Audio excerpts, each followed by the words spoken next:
Welcome to another episode of In the Eye of the Dark, a Solar Exalted story. And I recommend, I recommend turning up your volume. Here we go.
Wow.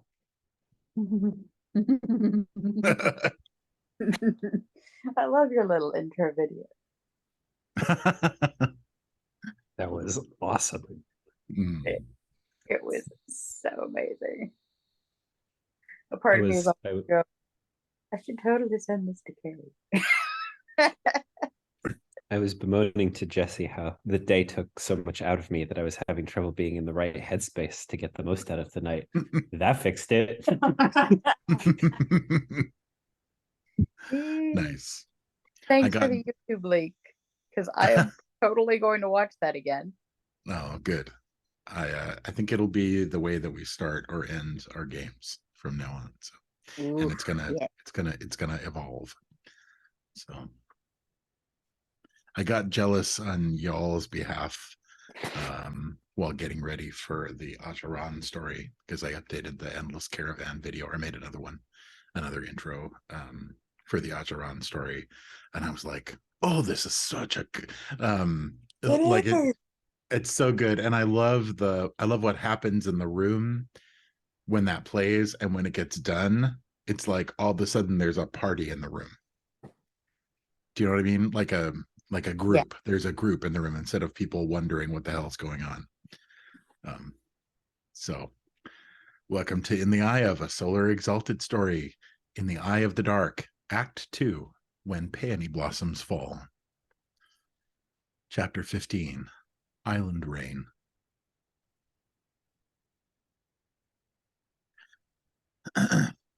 The open air of the Black Rock arm of the Bay of Edie is warm and salty and uncannily sweet. Part of it is the sweet grasses that grow along the cliffs and the long, long trailing strands of jasmine reaching down the black rock toward the sea, lending their scent to the air and the earth and to everything.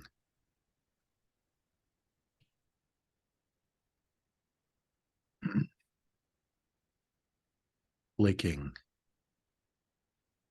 slender, paper-like, onion skin-like pieces of bronze. Uru lays Vermilion's body on an inclined black expanse of volcanic stone. There is someone out there who has been waiting for you, and they talk excitedly at you, but even though the afternoon is quiet, there is a rushing inside you that makes their voice the whiny drone of an irritating insect. And Lost engages them and sends them away. You think she said something about tomorrow morning and food, although you couldn't be sure. There's an exhaustion in you that's like a new flesh. It's everywhere and inescapable.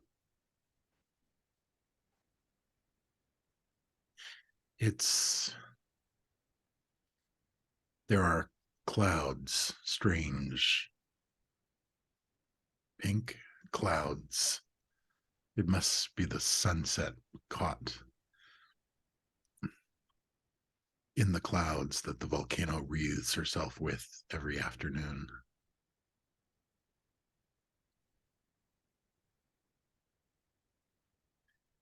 But it's raining ash. There were earthquakes, you remember. Do you remember? The earth shaking and tumbling beneath you. And again on your way out.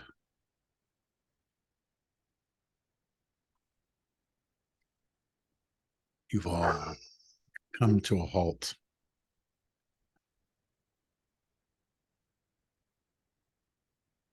Hang on one sec.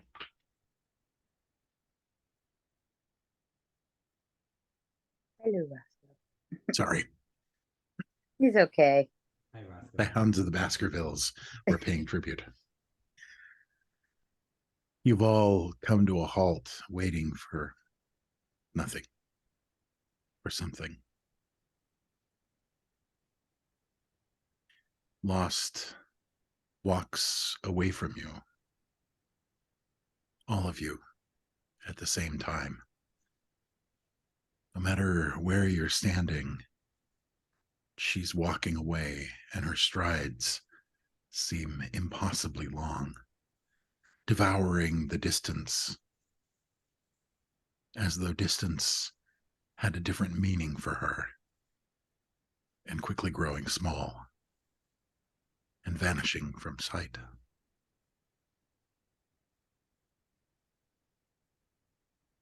The night driver is standing very close to the edge of the cliffs,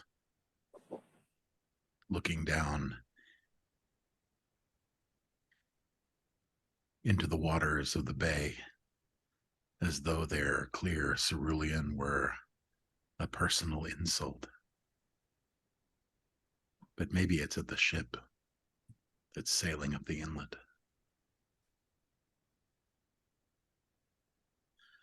Some time passes, and then Lost is walking back toward you again, back toward all of you all at once. And this time, her steps are small and her pace is slow, as though she is dragging a great weight. Though what could slow her down like that? You can't readily imagine, because there's nothing on her back. But when she finally sets one sandaled foot on the black rock, you see it. It's the pavilion. She's walked it here out of the elsewhere, and it unfurls around and under you, sliding its thick carpets between your feet and the hard bones of the island. Its doorways passing around you to include you in its circumferences. Its silks billowing gently as they take the ocean breeze.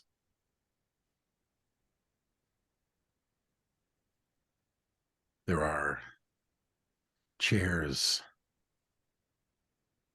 so near to you, it's surprising they didn't knock you over with their arrival.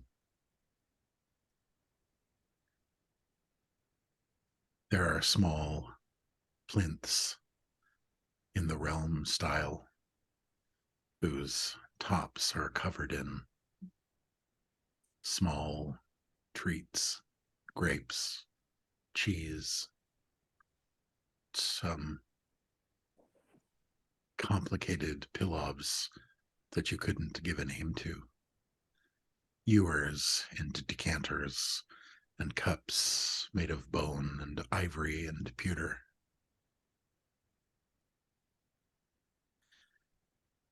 You realize that the afternoon sun was hot.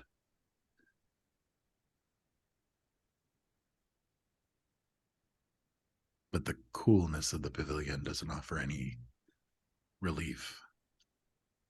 You brush at the ash that is gathered quite coherently on shoulders and brows and the tops of heads. But it isn't ash at all. It's small blossoms, small flower blossoms, somewhere between white and pink.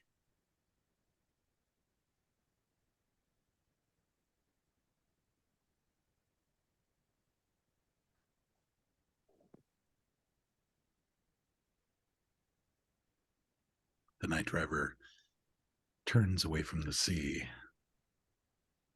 and walks into the pavilion. Some of you stand, some of you sit. No one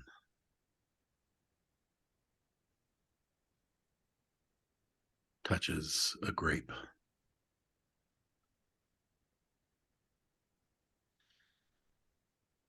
There is a consternation on Lost's face, as though she's trying to find something, but she's lost it.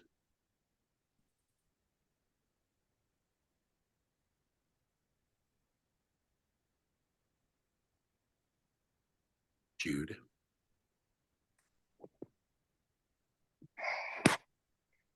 Sometimes I think all I get from exaltation is a series of what ifs, and if only I'ds, and might haves. That entire impossible mess, from the ritual to the mirror to the way it ended, was a giant clusterfuck. We were all doing what we could, fighting the giant fallen spirit, Starfall trying to stop the ritual, the night driver working on things from inside the circle, despite being trapped, and Vermilion. When Vermilion broke through and grabbed Kia, I thought we would turn things around. He was hurt. I could have done something.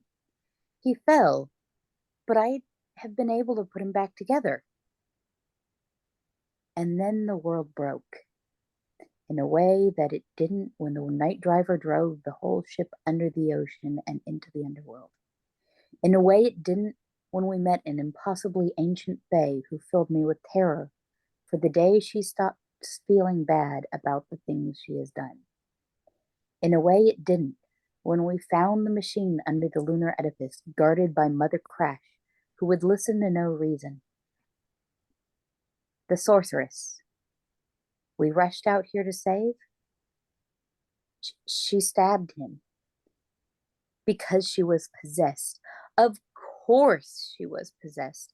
Of course taking her out of the circle wouldn't fix that. What sort of sorcerer am I to not have seen? I should have noticed, warned him, anything. All those what ifs. There was some way I could have prevented what happened. I was too far away. And when she stabbed him, I think even then I knew it was too late. But I wasn't willing to give up. Only I never had a chance to try anything. Because next thing I know, Wellspring is doing something. He touched Kia and I think he was freeing her somehow. But then everything went dark, and when we woke up, time rushed onwards, dragging us with it. And Vermilion is dead. My friend is dead. I don't know what's worse. Trying to help someone you care about and failing, or not having a chance to help at all. They both hurt. I wonder if the night driver ever finds his power to be a comfort. I can see it torments him, but to be able to talk to those whom you've lost. I want to say goodbye, that I'm sorry. Promise to try and find the crew and help them get out. The dead are beyond my help. Vermilion is beyond my help. It aches in me where no medicine can reach. I promised to follow him to the end, but this wasn't the end either of us imagined, or anyone wanted. And now, I have no idea what's going on now. Things are strange. Are we even in the right time? There's ash and flowers falling from the volcano, and some guy talking about marriage and commands we never made. Where are we? When are we? What has become of the crew of the Windthrift? Will I be able to get Vermilion back to them so they can lay him to rest? I failed to save him. I can't fail him in death.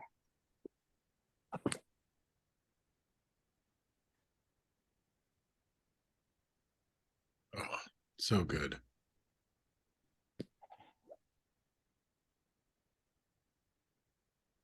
Thank you.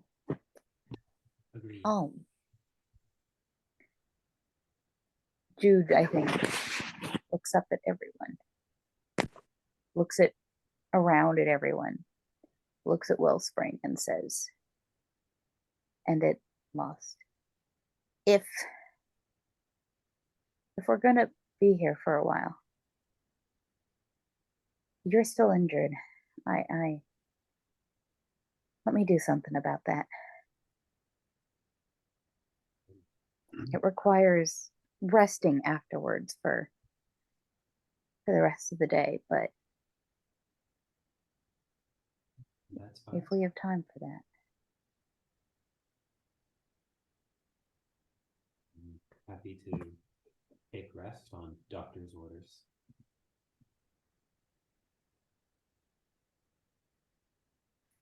We How injured is Lost? lost. Yeah, I don't has- actually know lost injuries.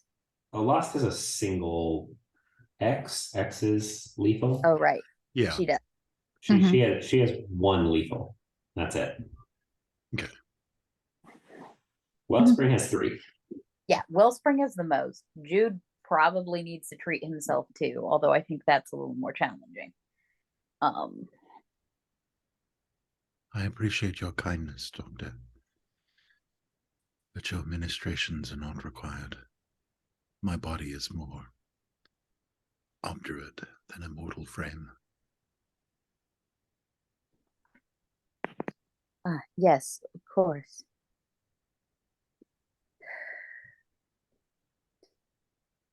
Ours as well, of course, but well, I helped earlier, Wellspring, but I think there's been enough that more would be good.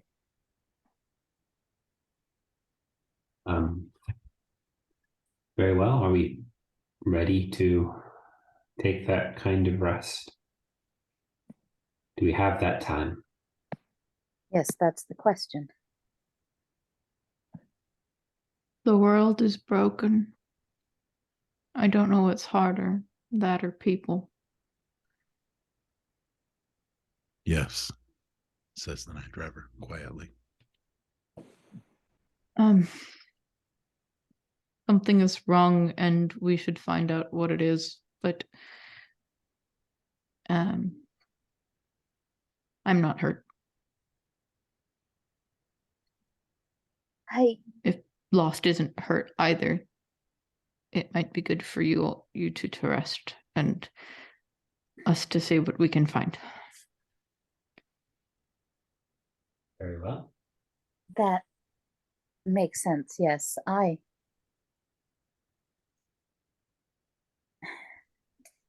You seemed all right, but I'm glad to know that was the correct assessment. I should have checked more closely. I'm sorry. Everything is Broken. broken, yes. Starfall, is there something in particular you're concerned about? Says Lost.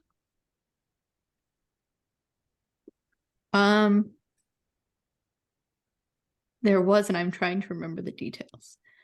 There was The something with that guy we Earth, talked to who said something about a marriage, which is why Jude mentions it, but I don't remember. quite apart from whoever that was Oh, okay. who met us. The island feels wrong somehow. The volcano it's different now than it has been since we arrived, in a way that it probably shouldn't have been able to simply become different than. And I don't know enough about volcanoes to say anymore, other than that I can feel it's wrong. Paul, can Starfall feel the machine still running underground? Or has it stopped? Ooh.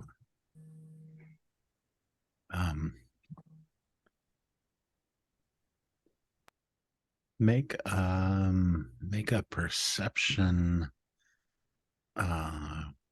plus what's the first age mega crafting skill? I have a geomancy. Sure. Is that? Yeah. What you mean? I also have artifacts, but I think we're talking No, about no. geomancy. This would be here. geomancy / mega structures. Cool. I'm gonna go ahead and excellence do that because she's super sensitive right now.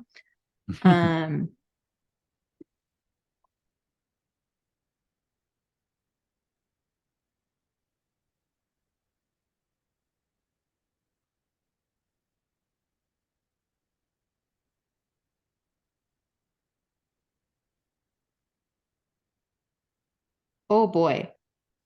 8.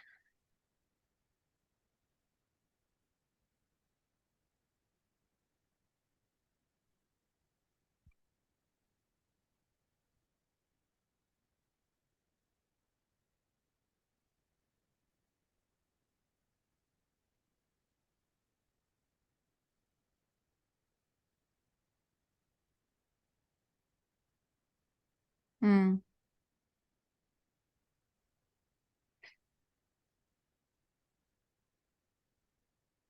I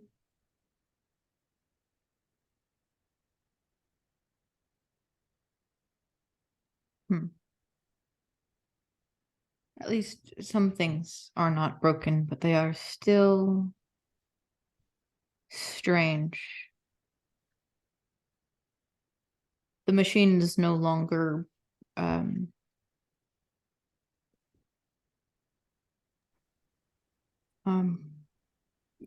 stuttering. I do not know the words. It feels healthy again, but it shouldn't. I didn't have time to fix it. And I didn't pay enough attention to that man, but he said something about fixing the entrances to the bay.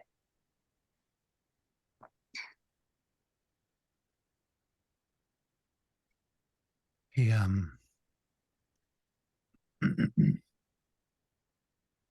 he said he had followed your commands for the preparation and was glad that you seem to have succeeded in repairing the machinery that manages the entrances to the bay through the dam, I believe, says Did Loss. we tell them to make any preparations? No. He mentioned a marriage, which we didn't think. talk to people. We talked to spirits, but not people. There were no people to talk to. Yes, exactly. Wellspring, have you been able to contact any of the spirits since? You have been constantly in Wellspring's company, and he has not been doing any such thing. Well, an opportunity to rest might also allow me to focus for a little bit on attempting to get in contact with imagination just left. Perhaps they can tell me more about what is going on. It almost feels like everything has been put right, and that cannot be correct. Maybe it's me that's broken, but I need to go find out more. No, Okay. I don't think it's just you. No, I will rest. I'm And Yes, you treatment. can investigate.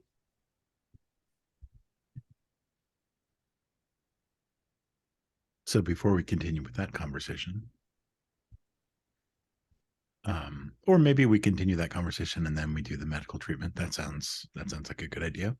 Yes.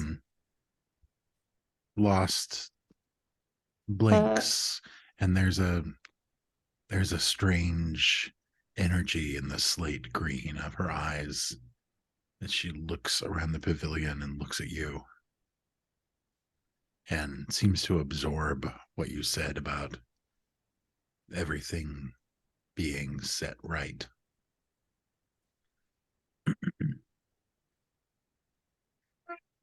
I'm happy to go with you anywhere you like. I'm certain that Grain The night driver will stay here with the others. Not that they need protection, but At least one does. And she looks at Kia. who remains unconscious.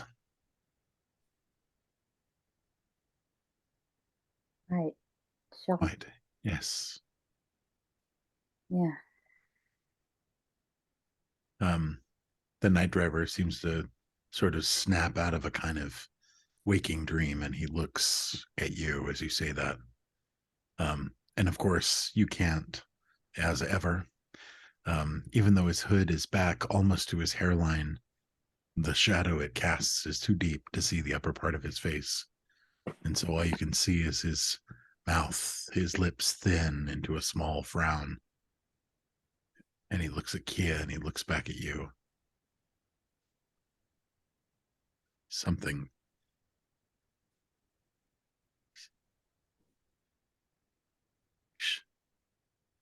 Why?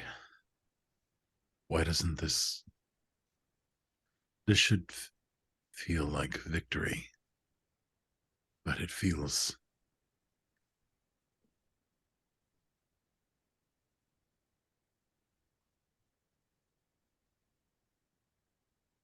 Because the real world is always more complicated than in stories. We have gained and we have lost, and it will take us time to process everything that has happened. There is a lot that has changed, and we shouldn't expect to be able to adapt to it immediately. In truth, we all need to rest, but not all of us necessarily need to do so immediately. And he nods at Circle. That all sounds very wise. I have a slightly simpler theory. I don't think we've won yet. There's that. the night driver's sardonic smirk is his response. There's also the fact that a Pyrrhic victory rarely ever feels like victory.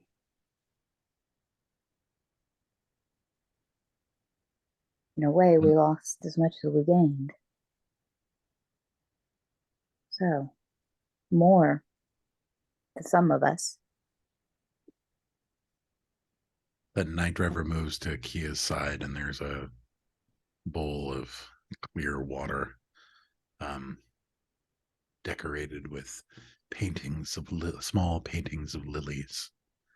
And he takes a nearby drape of linen and soaks it in the water and begins washing Kia's face and arms and hands, and you see, you can see from the side that his eyes have gone that sort of terrifying cataract white as he looks over her, as he cleans her exposed body. Sorry, I should be. No, go ahead. I should be helping. She probably needs medical treatment too. I don't think it's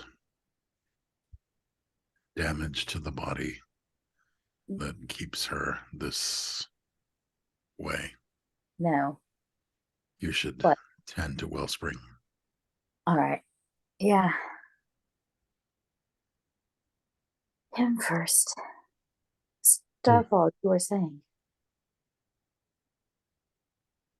Did you have some plan? Lost asks. I know you still haven't known me very long, but no, I was going to go poke at things until I got some answers. That is a kind of plan. That is a generous interpretation, but I will take it. I need to move. And she's going to step out of the tent. She looks after Lost looks after Starfall and looks a little distractedly and kind of turns and looks behind her and then reaches out apparently for nothing, and then draws her hand back, and there's a staff made of pale white wood that gleams somewhat surreally in the light filtering in through the pavilion.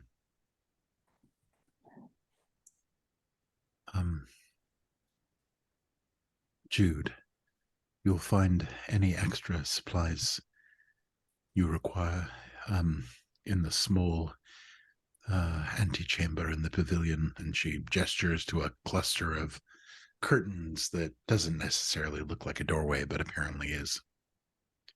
And she nods to you. Thank you. That's appreciated.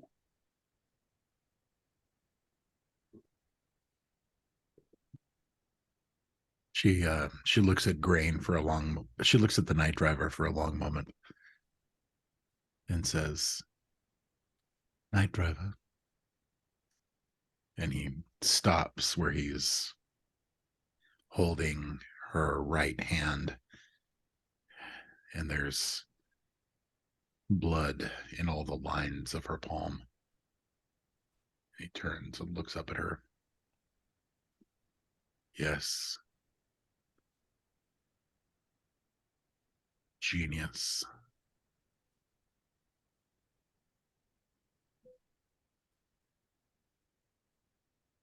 If you have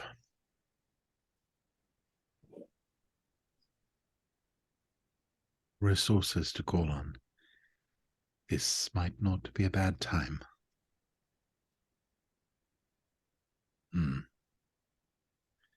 He says without agreeing or disagreeing.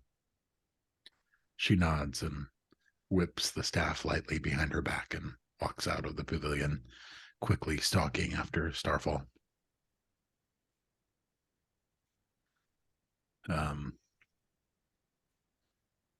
Jude, what are you doing? Couple of things. First, I have a question. Mm-hmm. I don't know what counts as end of a story and start of a new one in terms of the whole rolling. This is that. That's what I figured. So the first thing I need to do is see if I restore my artifact. And then I'm going to use wound mending care technique. Okay. Because she left stuff, so otherwise I get to do questy things to restore the artifact. But hopefully this will just be this'll manage on it. So tell us what the roll is before you make it. It's wits plus medicine difficulty 3. Nice. And that's just kind of to be like, can you throw out without doing anything super fancy, like going out and gathering herbs and stuff like that? Can you kind of purify it, get it ready for next time, stuff like that? I have no clue if I'm allowed to use excellency on this or not. So I don't know what you think on that. Does an excellency apply there? Well, you are a solar exalted and you're all a bunch of cheaters, so I assume so. Oh, good, because I get to do extra dice when I spend votes on medicine excellency. So I'm going to do that. Double cheating. Sounds exactly like the solar exalted. Yes. I would like to double cheat because this would not be a good time to not have this. And it's double 9s, not that it matters, because I had no 9s but a bunch of 10s. Wow. Wait, no, it's not double 9s. Double 9s is the next thing I'm doing. All right. So yay. The artifact still works, probably because it didn't see that much use. Yeah. The next thing is I have wound mending care technique, and I'm wondering if I even need to roll. I'll describe the actual like work in a moment, but and do an actual like role play it. But you do all the medical stuff, then you roll in plus medicine with double 9s, and it heals the number of bashing or lethal health levels that's how much will be restored at the end of a rest. I have 10 input in plus Oh, yeah. medicine. Then you Plus don't have to bonus. roll. That's what I figured. I just have to spend the motes. Yeah. And then All right. and then do the cool description. Yes. Jude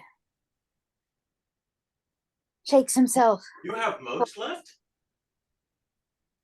We've had time to rest. I thought we got some left after you said we got some back after the Oh, when we woke up. Yeah, you're totally right. Yeah.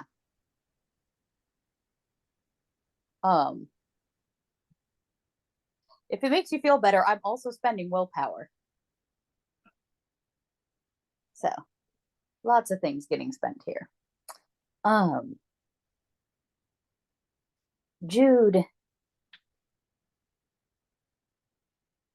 gives himself one last shake, squares his shoulders, and proceeds to pull out the medicine satchel that or pull up the medicine satchel that Starfall had given him all that time ago. Goes over to Wellspring and says, all right. Thankfully I was able to do some before, but obviously still much more that needs to be done. If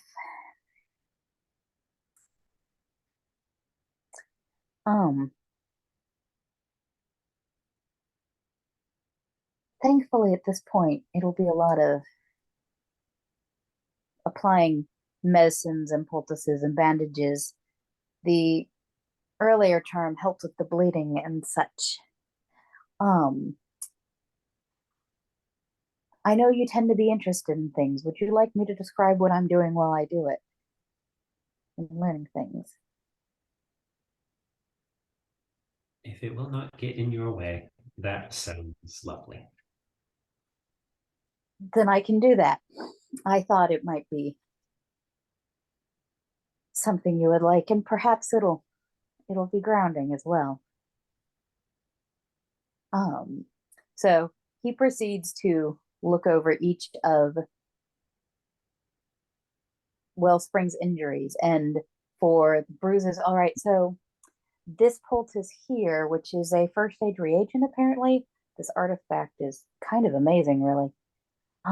It's supposed to help with bruising, but deep tissue bruising goes all the way down to the bone. So we'll rub some of this in here, and then he'll go on and, okay, that cut is going to need stitches. Let me use a little bit of this to make it less painful. This is blah, blah, blah, blah, blah. Because I don't know all these things. I could make up names. This is tincture of. I think if you Willow withdraw bark. into description, and add a little bit of light, that would be a great thing. Oh, some of it is definitely willow bark, and some of it is definitely other stuff. But the satchel is using like fancy thing. This is a tincture of, I don't know. It kind of is, and it glows gold and is very shiny. But it's very intriguing. I need to find out how they made this one. And Fascinating. his cast mark glows a little bit. This is actually a more willpower heavy charm than a moat heavy charm. Especially since the artifact reduces most moat cost. And he takes spider silk and threads it onto a moon silver needle, and very delicately sews tiny stitches, pulling together cuts and any injury relatively deep on Wellspring's skin. Bruises and strains get odd poultices and strange smelling concoctions, some of the smells of which you may never have smelled before, as he describes these as being recipes that he is trying to reverse engineer but have been lost for an age.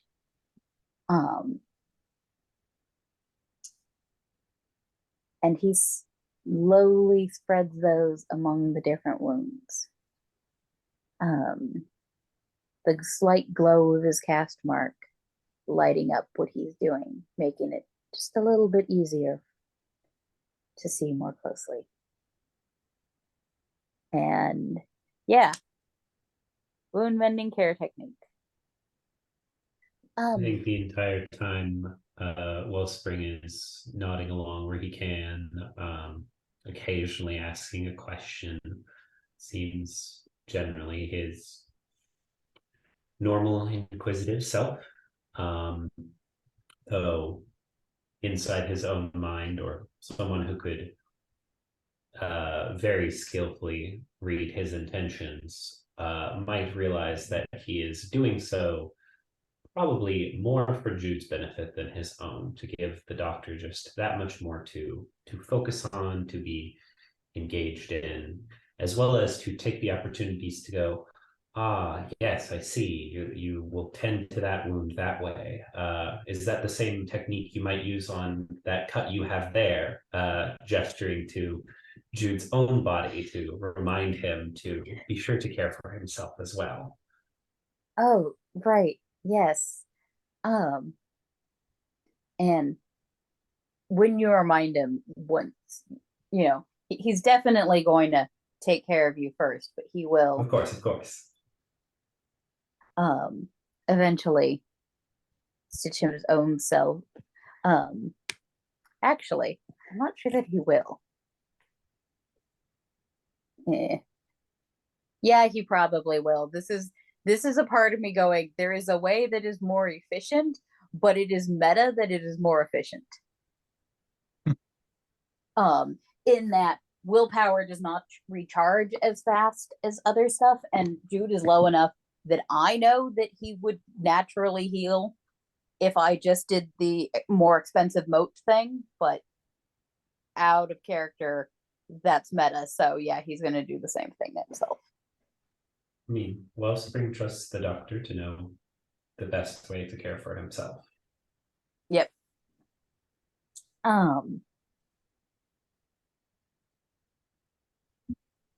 If I'm only 2 wound penalties down, do I need to do the full fancy thing, or would an excellency be enough to just like double overnight healing? Are they lethal or bashing? Lethal.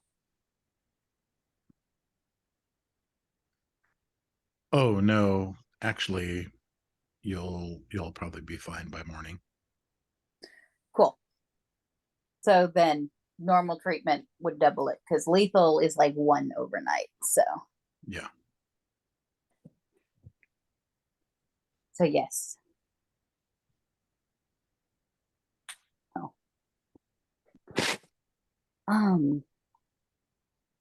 Yes, you're right. That myself too, of course. He kind of looks at his bronze skin for a moment and the needle and is like, Although actually the bronze has been flaking off in thin onion layer pieces, and it, at this point, whatever remains is like a paint or a dust on your flesh. it's probably been 24 hours. Yes. Oh, yeah. He'll like wipe whatever's left off wherever there's a wound. Probably pour a little bit on it, wipe it off, and then stitch himself up. And when he starts to treat himself, that's when his aura starts to glow that pale violet that it tends to glow. Because excellencies put him over 5. So again, I assume I don't need to roll anything, but we're going to say that he spent motes. Okay. Yeah, no, you're fine. In spite of his earlier proclamation, the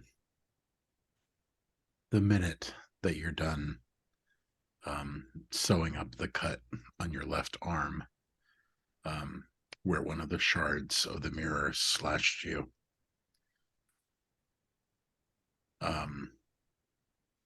There's a shadow across you, and the night driver is standing over you. He hands you a wet piece of clean white linen, that you're pretty sure, judging from its jagged edge, he cut off one of the drapes on the side of the pavilion. Is there extra care needed? At the very least, she's going to need food soon. Light food. I want you to. Ah, yes. If you're a chirurgeon, if you don't mind, if you could check Kia for occult injuries, hidden wounds. Yes. I will do my best. And perhaps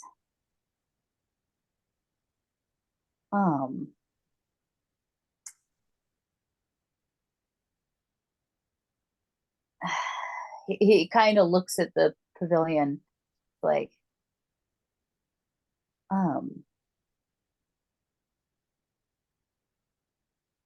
and then turns to Wellspring. It would probably be polite, Wellspring, if you turned away once I'm looking closer. Of course. There's a divan nearby that looks out over the bay. Ah, good. Because my original assumption with the night driver asking is he was asking the doctor to do more invasive stuff. Yeah. So I was interpreting that right. Yeah. Yes. Yes. Ironically, the grimdark ghost warrior doesn't want to see his friend's naked body. Yeah. Okay, so Jude. Yeah, I did pick up on it. Yes, of course. I understand completely. I'll find somewhere a little bit more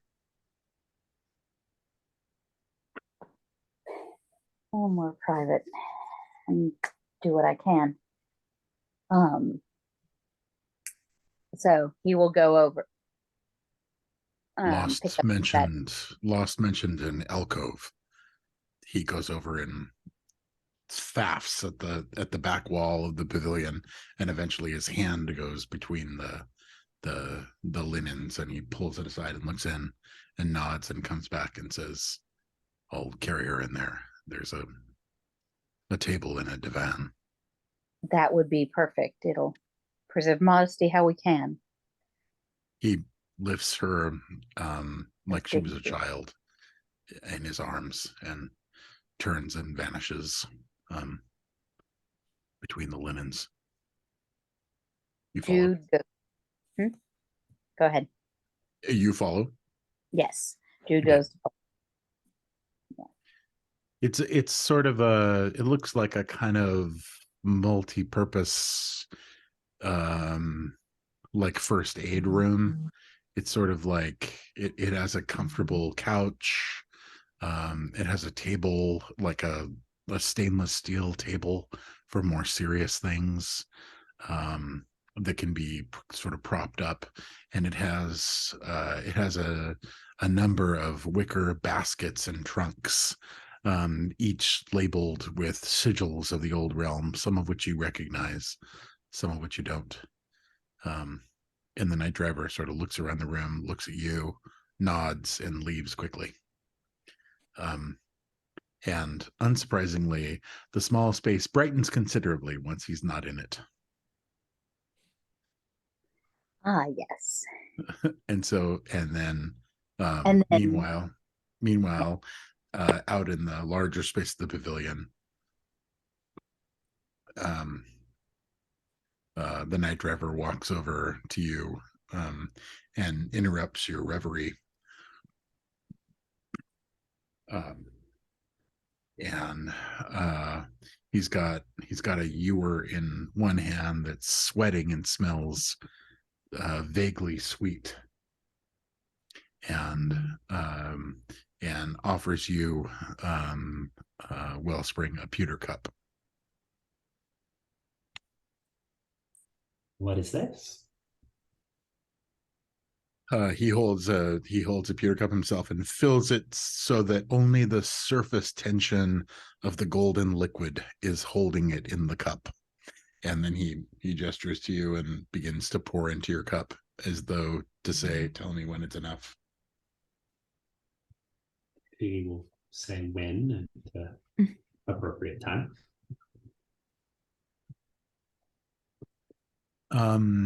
You have never smelled anything like this exactly. It has the sort of redolent hit of honey wine or mead. But there's something delicate and kind of effervescent about it, even though it's been sitting in a silver ewer. And you can practically feel the magical the shedding of essence off the silver ewer without looking. I think this is called ambrosia, and I think it's what the gods drink, says the night driver, raising his glass without spilling a drop, even though you're uncertain that the liquid is following the laws of creation, still staying in the glass, based on how full he has filled his cup. Oh my. Well, hard to say no to an offer of something so special. And he'll kind of gesture with his glass in a cheersing motion, but not that he wants to actually do it because he's concerned about the integrity of the night driver's glass. Mm-hmm. And then he'll have a sip. It is, well, perhaps quite literally heaven. It's sweet and effervescent and light, and it has, well, the only way you can describe the flavor is spring. It's like drinking the renewal of the world in the form of a liquid.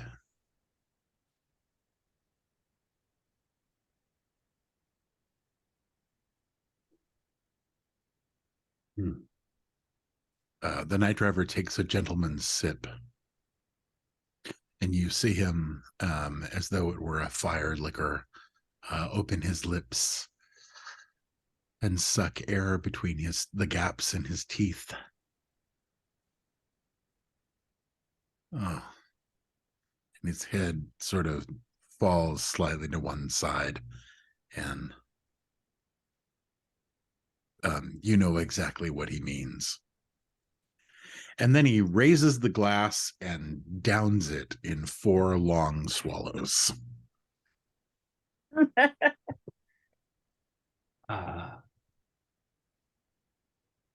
Wellspring will kind of take a good sip to match that, but not down what he has, and say, thank you. This is probably the best thing I've ever tasted.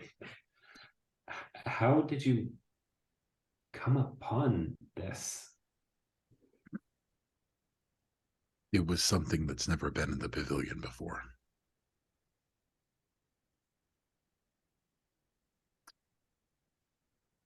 I'm going to go call up some old friends to watch out for us. I'll be gone for a little while. Will you be all right? Okay. I believe I will be fine here. Will you be okay? He looks at the empty glass and looks at the silver ewer and looks at you and looks at the empty glass and looks at the silver ewer and looks at you and hands you the silver ewer and sets down the glass and walks out of the pavilion. Night driver, Yes, he pauses, looking out at the sea. remember, you did your best. Just keep that up. We're not asking anything more.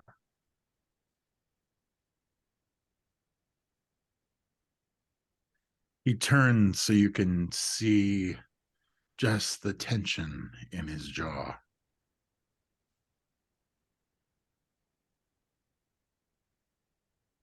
That is not the first time you said that to me.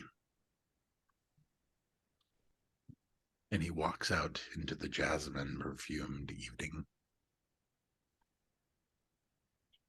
I don't think it will be the last time I have to say it either.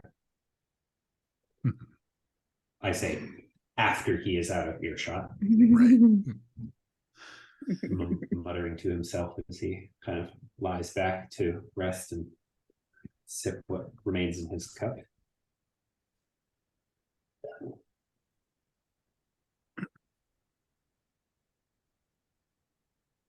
I still need to get that roll. Yes. Either works. It's just the second will get you interesting things. Yeah, that's the one that I thought.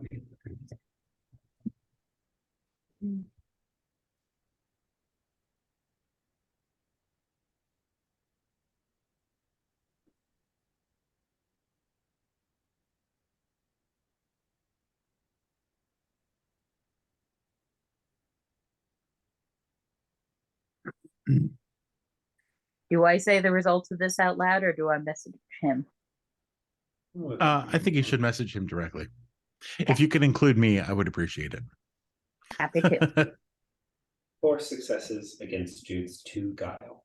Yep. Yeah. And Jude's not trying very hard to beguile. So Nope. After some small time, with the salt wind carrying away the wetness at the edges of her eyes,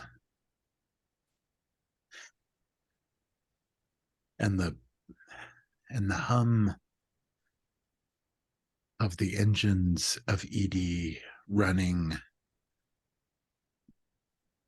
in the description of the back of her mind, quote, as they were meant to, unquote.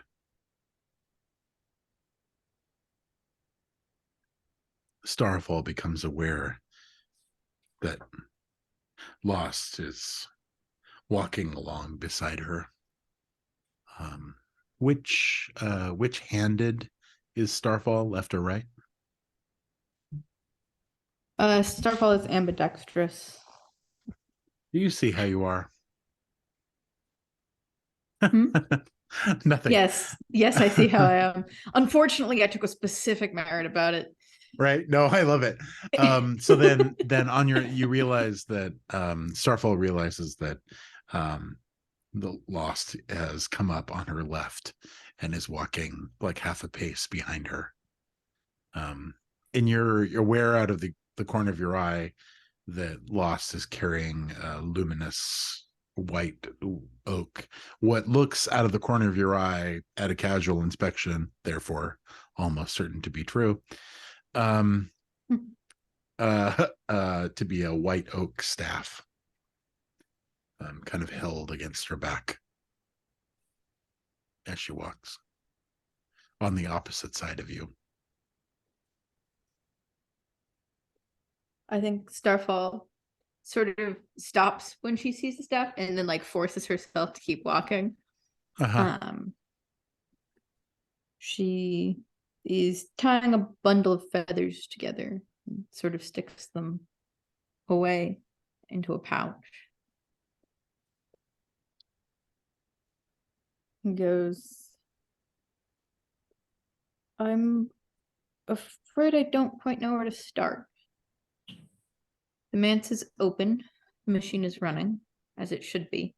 I don't know how I know that, but I do. I'm worried about the other side.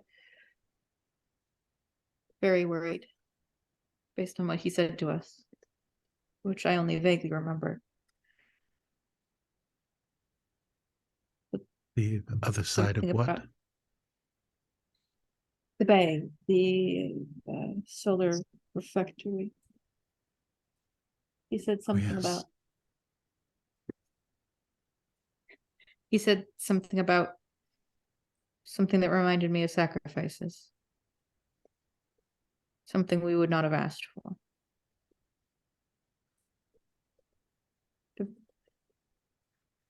I still have my face, right? You do? Yes. I feel like he was speaking to someone else.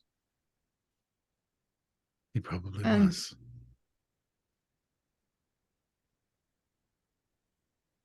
I'm worried about impossible things, and I do not know where to start.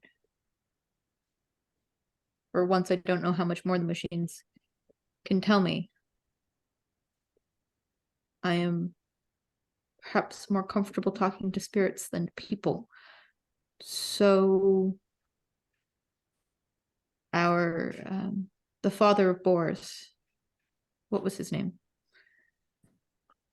Kanapua,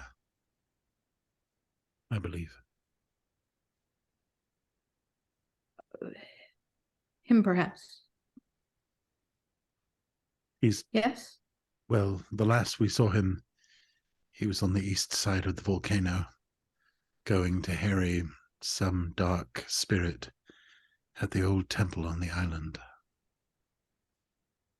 It'll be the black of night if we head there now, by the time we reach it.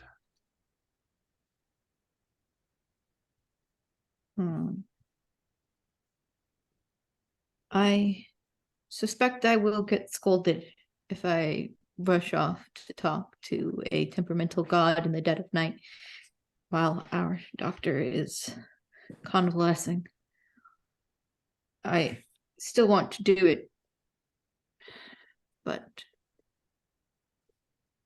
I am trying to listen to whatever wisdom Wellspring has given me. Do you have any thoughts where we could begin? Where these flowers are all coming from? I used to like flowers. The snow of peony blossoms is my least concern.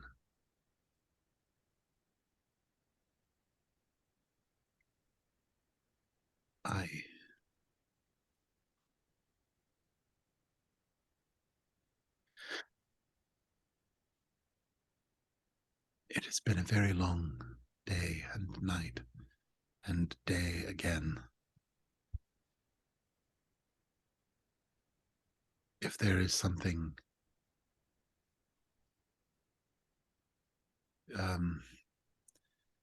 that prevents your heart from resting, I would gladly turn to help you investigate that.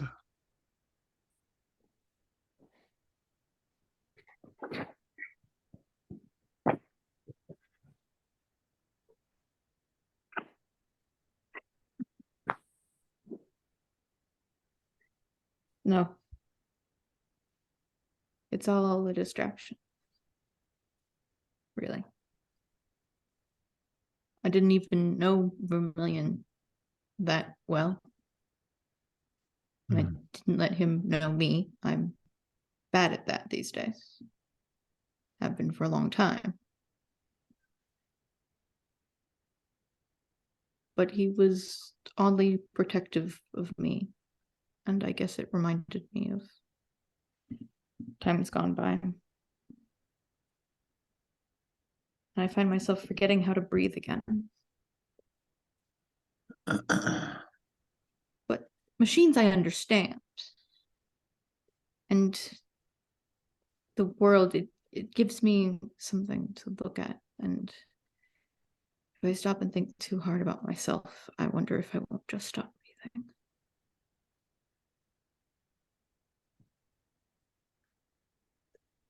I want to go look at those engines again, I guess. I have the moon silver. And if it also has the moon silver, then there is something very strange indeed going on.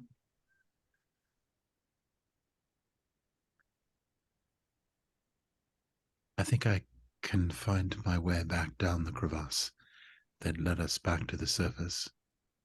Although you said you thought Doors the are manse was open, did you intend to go back through the forest of pillars and into the manse and that way?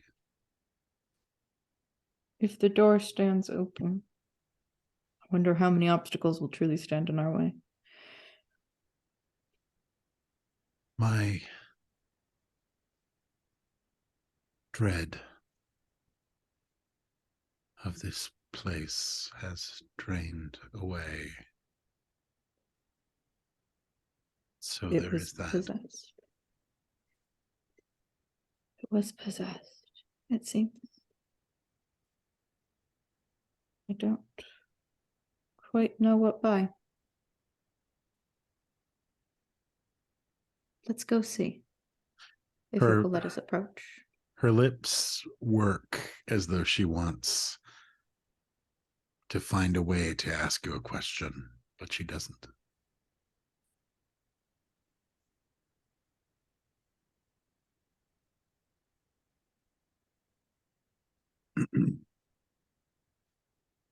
You, rather than making your way back down into the earth,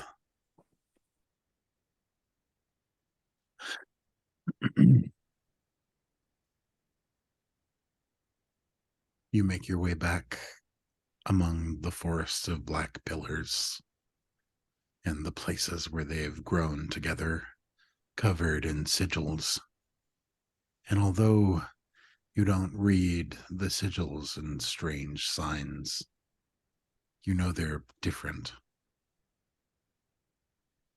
And whereas at the outskirts of the pillars originally lost, hung back, and refused to enter, she doesn't hesitate now. And you find you keep gritting your jaw, clenching your teeth in anticipation of the subtle, creeping, almost oceanic madness that came over you when you entered this place both times. And it doesn't. In fact,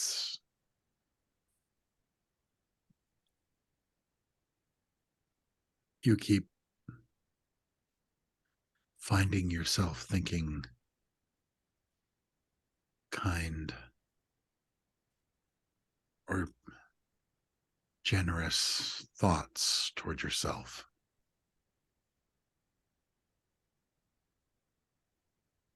Maybe I should rest. It has been a very long day. Maybe I should give Lost time to recover instead of pulling her along. Except that I need this. And she volunteered.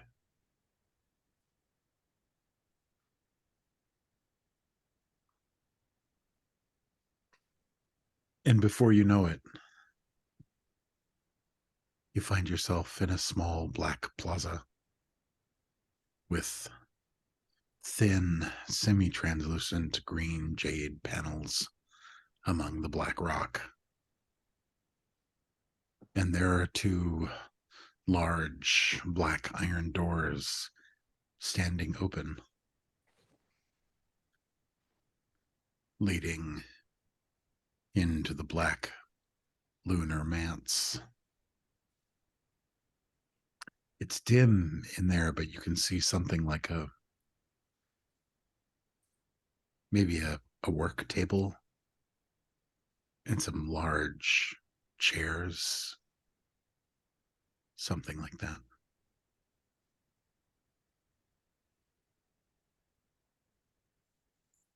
Careful stops and turns to look at Moss and go,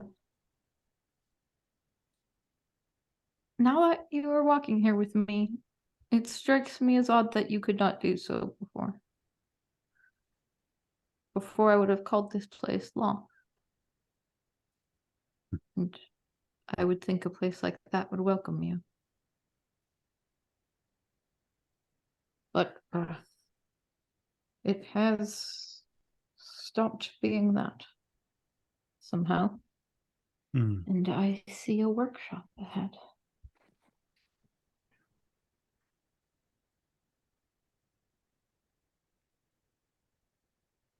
And she has the staff in her right hand now.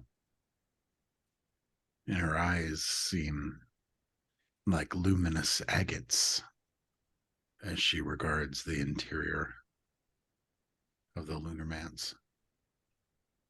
She just nods assent and doesn't say anything else. Farfall has her attention drawn by the staff again, but quickly reverts to onwards. You said there was a workshop in through the door? There's a table and chairs. Were those there before? I don't remember them. Well, the doors were closed. Oh, that's right. We did not come in this way. Nope.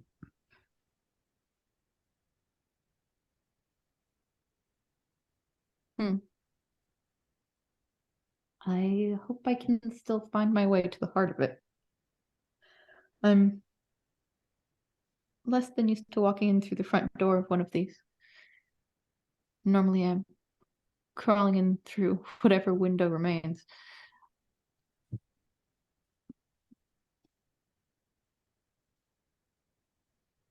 And she sort of furrows her brows and steps forward. As you cross the threshold, a sort of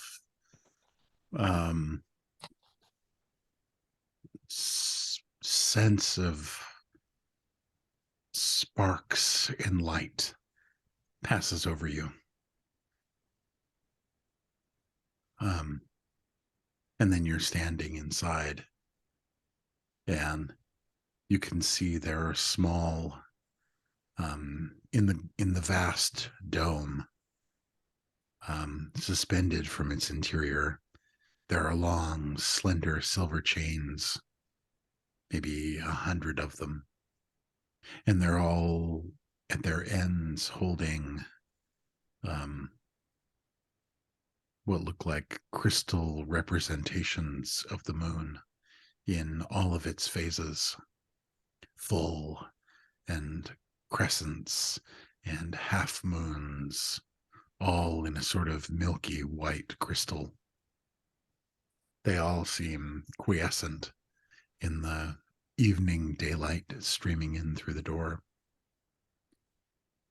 The table has 9 chairs arrayed around it, and it's a little bit longer than it is wide, and is otherwise round.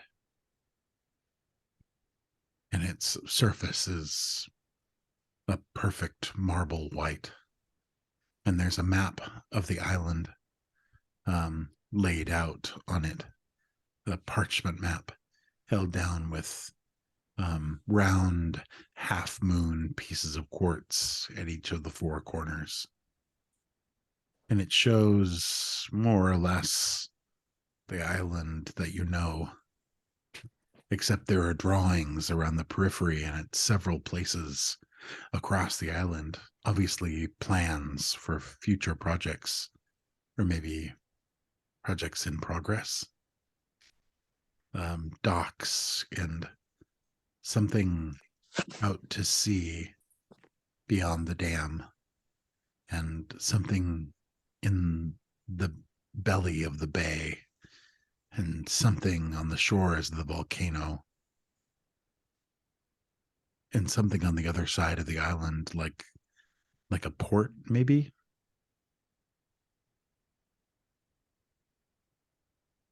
And then you realize you've been seeing something out of the corner of your eye.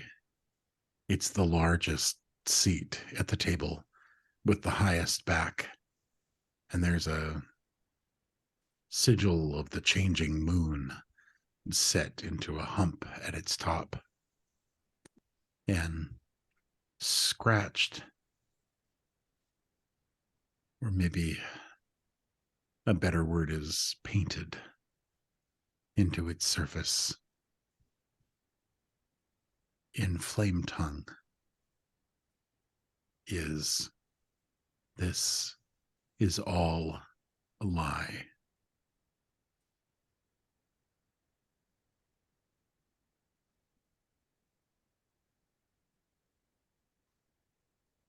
Ooh.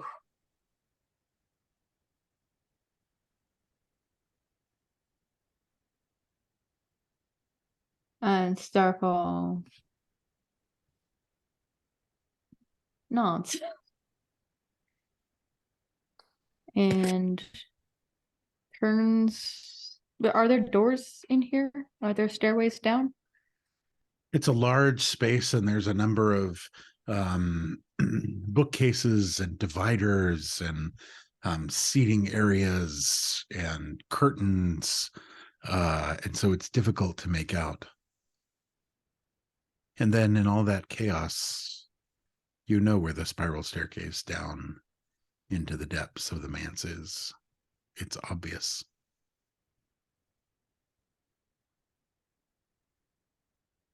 Like you've been here 100 times. She nods and And gestures to Lost to follow her. And as you do, just behind that memory, there's an ache, like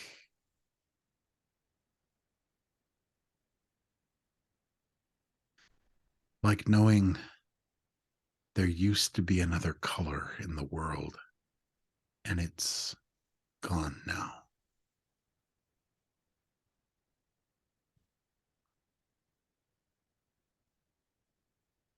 She starts saying a prayer to Luna under her breath.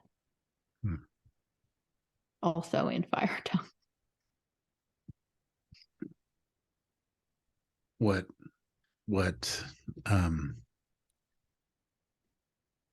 Starfall doesn't see as she heads the staircase and practically runs headlong down its perfectly laid out steps is that the moment she started praying, all those suspended moons wherever she walked began to glow.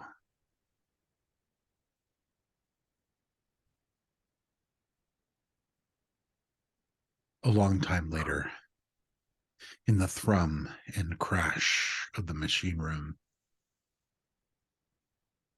lit by sconces powered by the essence that come fully to life even before you enter the room, you see the vast pistons and the sea working together seamlessly, and the faint gleam of lunar light from the various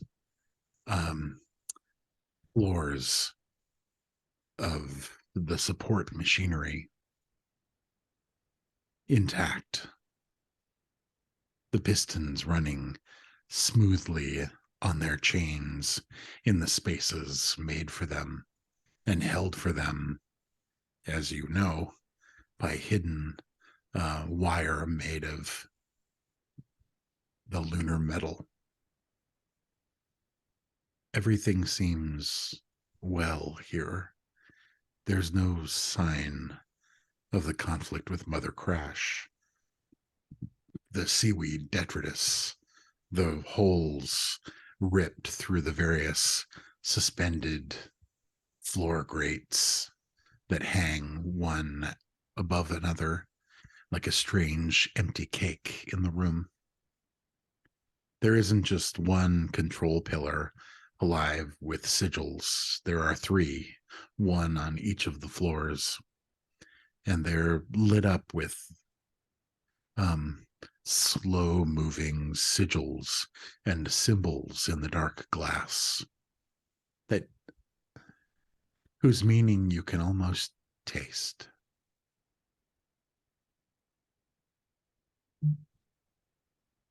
Lost nudges your shoulder.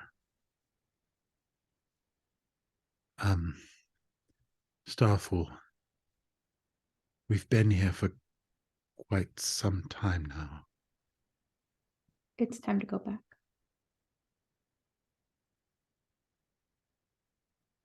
And then you realize she must have meant more than just coming in here, because there's a little rime of salt around your feet from the rich sea air breathing past you.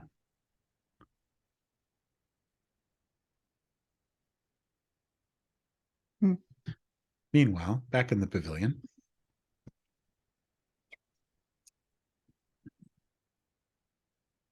Um,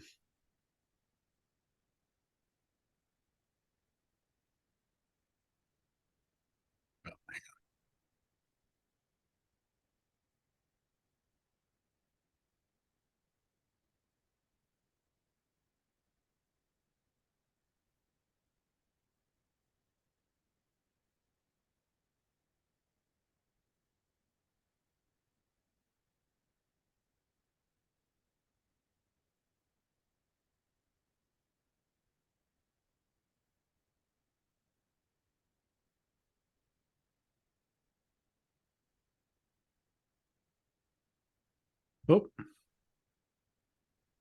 we lost Jude.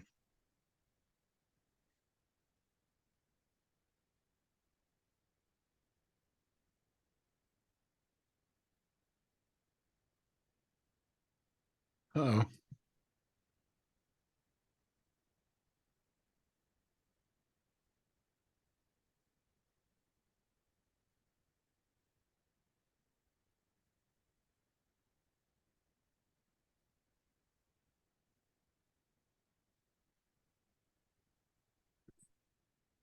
Um, as you rest, Wellspring, are you doing anything, or are you just relaxing on the divan, listening to the sound of the waves far below? I mean, he is doing that, relaxing, thinking, pondering everything that has happened, whether or not he was the best version of himself he could have been. Letting his mind wander to the past, to a time before he was exalted, thinking about how things were simpler back then, how things that would be trivial to him now as an exalted were the common worry of the day, and how much things have changed since then. Thinking about the future and what they will be called upon to do next. Thinking about Jude and making sure that he takes care of himself the way he takes care of everyone else. And thinking about Starfall and that he really needs to do more to understand Starfall. Knowing that, at least for now, Lost will keep her safe. And about the night driver, he worries about the night driver.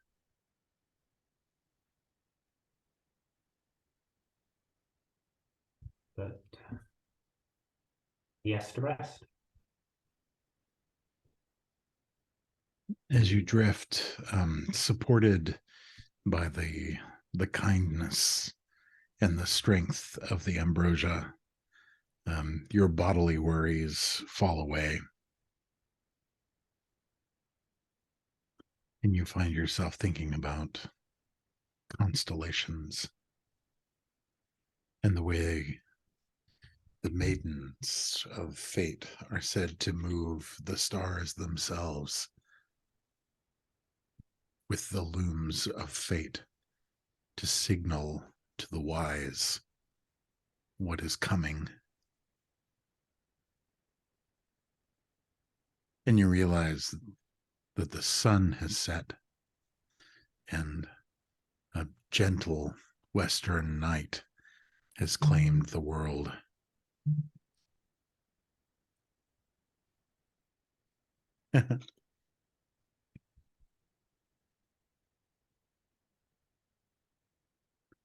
And there's an unfamiliar gap in the stars, a place where there should be the marks of heaven, of the city of Yushan in creation, but there aren't any. And then, well, the ambrosia must be stronger than you thought, because you realize it's the night driver standing there regarding you.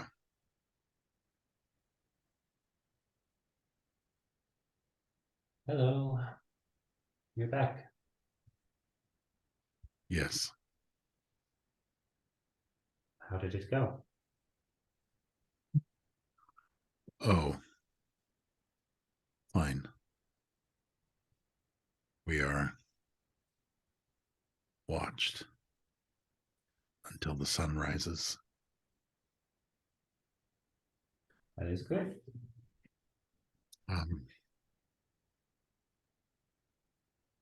How are you?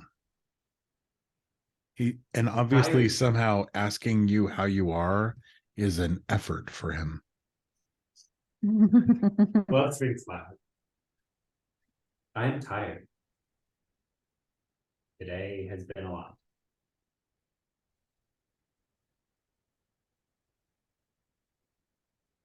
I'm trying to remind myself that that's okay.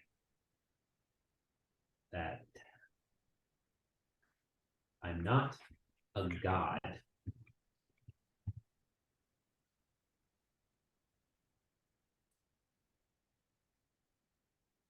Oh no, we're much worse than that. More fallible. Hmm.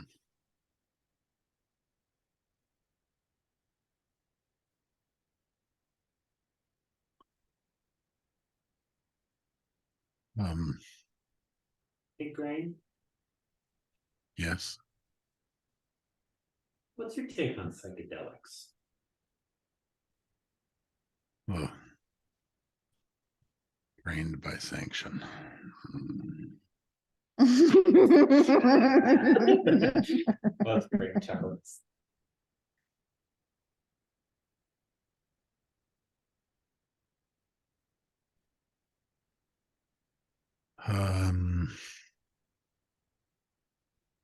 I found a couple of the experiences that he led with such things to be annoyingly useful.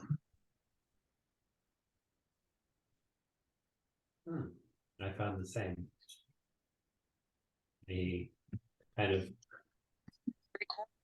I don't know, slips a hand into a pocket of a robe that he's never made it into before the entire series, and pulls out a little bag and is like,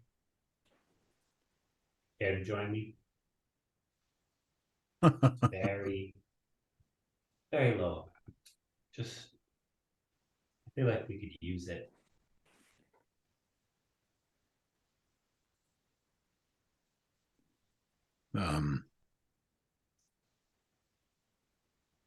It's nothing too intense. His lips purse.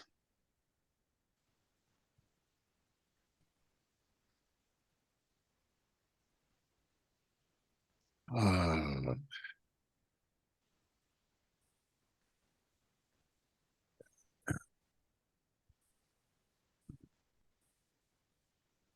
I'm sorry, there's something first. Peony. What is it? I'm on strict orders of bed rest, but let me know if I can help.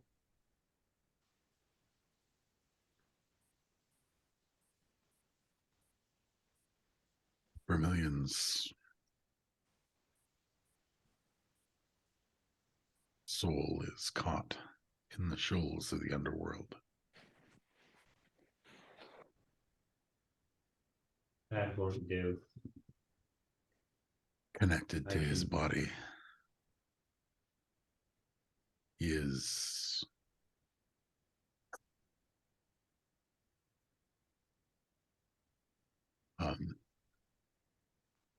racked by guilt at what he perceives to be his greatest failure. Oh, that won't do it all. Do we have our juke back? You Do we have do. Okay. Wellspring goes, Jude, I have to get up.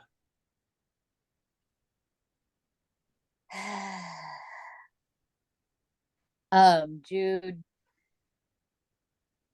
don't do anything strenuous. Also, what's going on? Do I need to come out there? Are we in trouble? No. No. I just need to take care of something. If you do anything too strenuous, you are going to undo.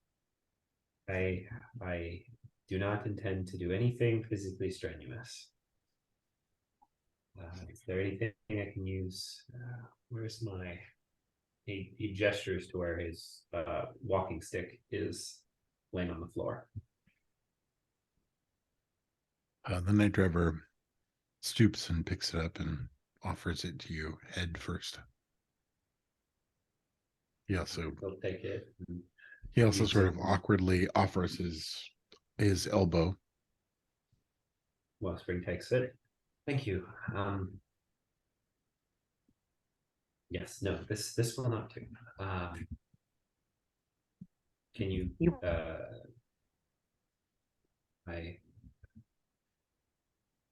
let's go. And he'll make his way over to wherever they are, keeping the body. I don't know, has the night driver done any form of like the exalted version of God, what's that D&D spell, that gentle repose or whatever? So there's an antechamber that you didn't remember particularly, although not surprised. And Vermilion is laid out. I mean, you would almost describe it to be in state.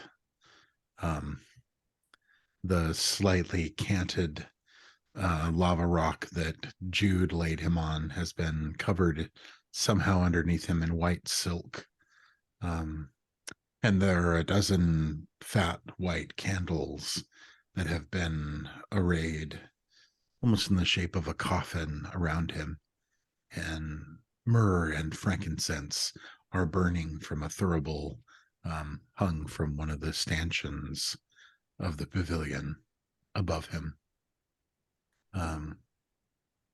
Symbols of the elements, a bowl of water, a group of 3 candles, a pile of salt,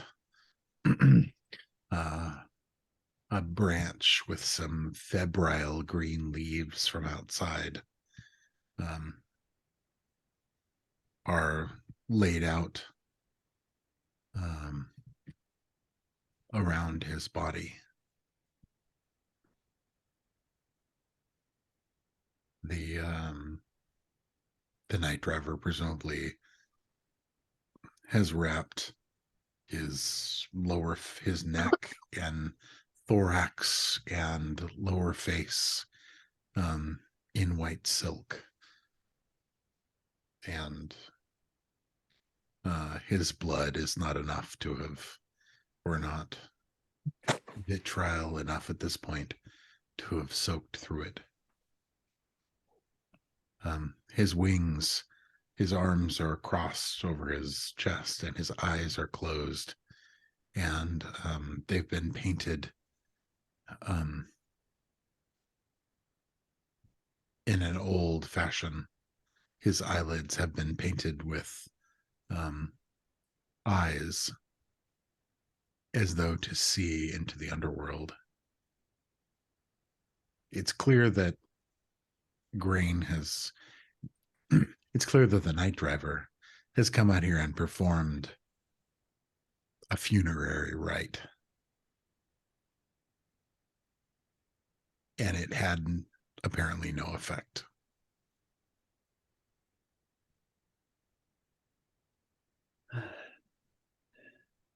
You know far more about this than I do. He's stuck down. He won't pass on because of regret. Yes? Yes. But you Then have a power that is as far beyond me as walking into the Deadlands is beyond you. yes, and it had been my full intention to use it. I was just hoping to get the body back to his crew first so they could get that closure.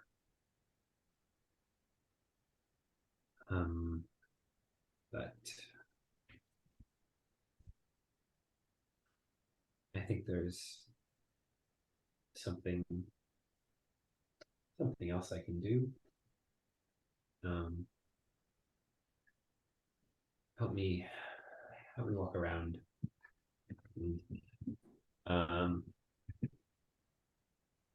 Wellspring is going to slowly and meticulously walk around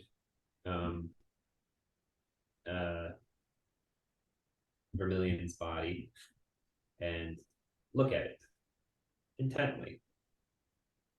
He's committing as much of the detail as he can to his eidetic memory. When he is finished with that, he says,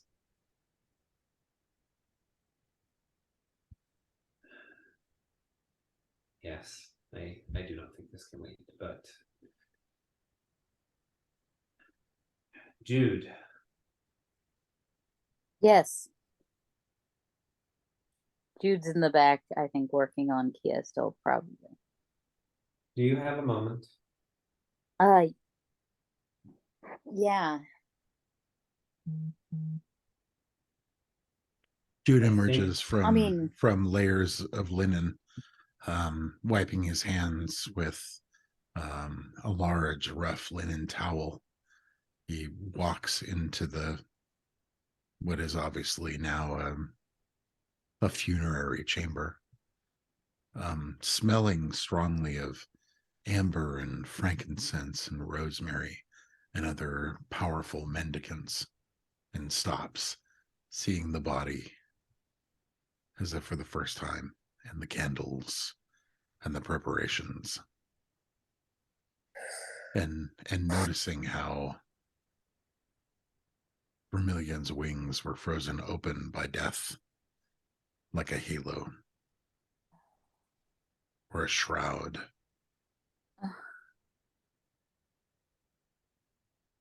Jude. His eyes catch on the body and the arrangement, and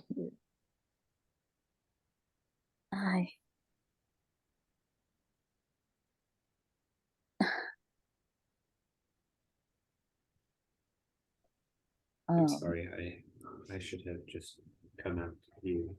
No. It's fine.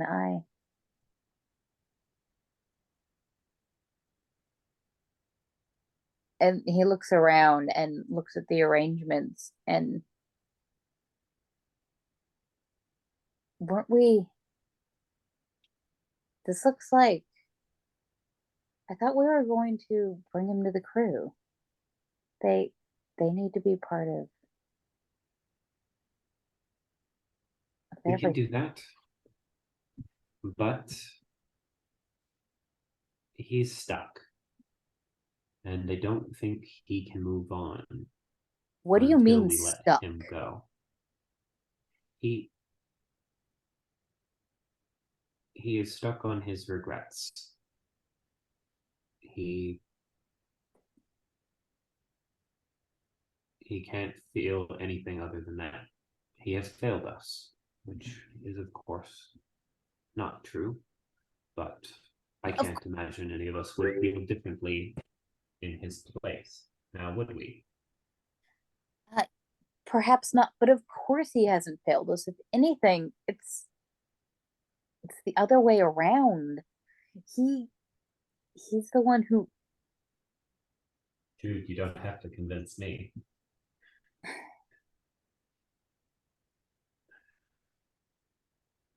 I can release him from that.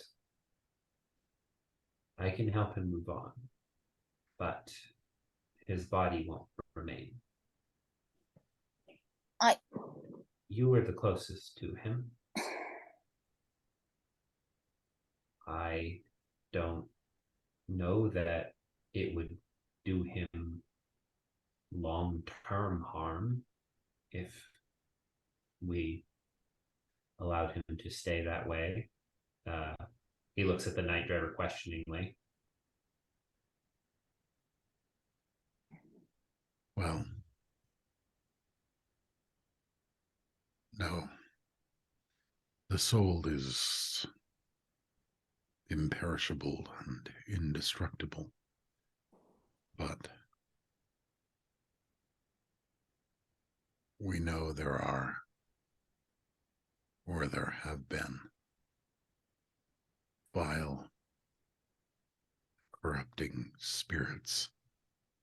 And he looks past you to where Kia remains unconscious in the antechamber. And a dog barks in the night.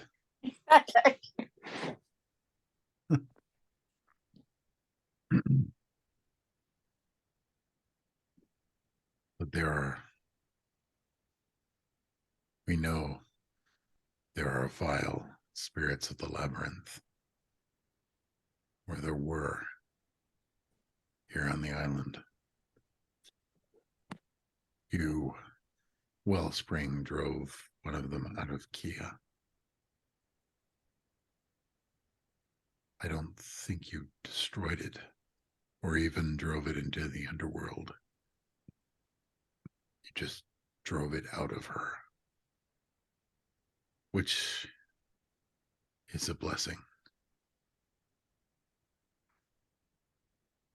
So, but the souls of the exalted in particular are attractive to those lost things that emerge from the labyrinth.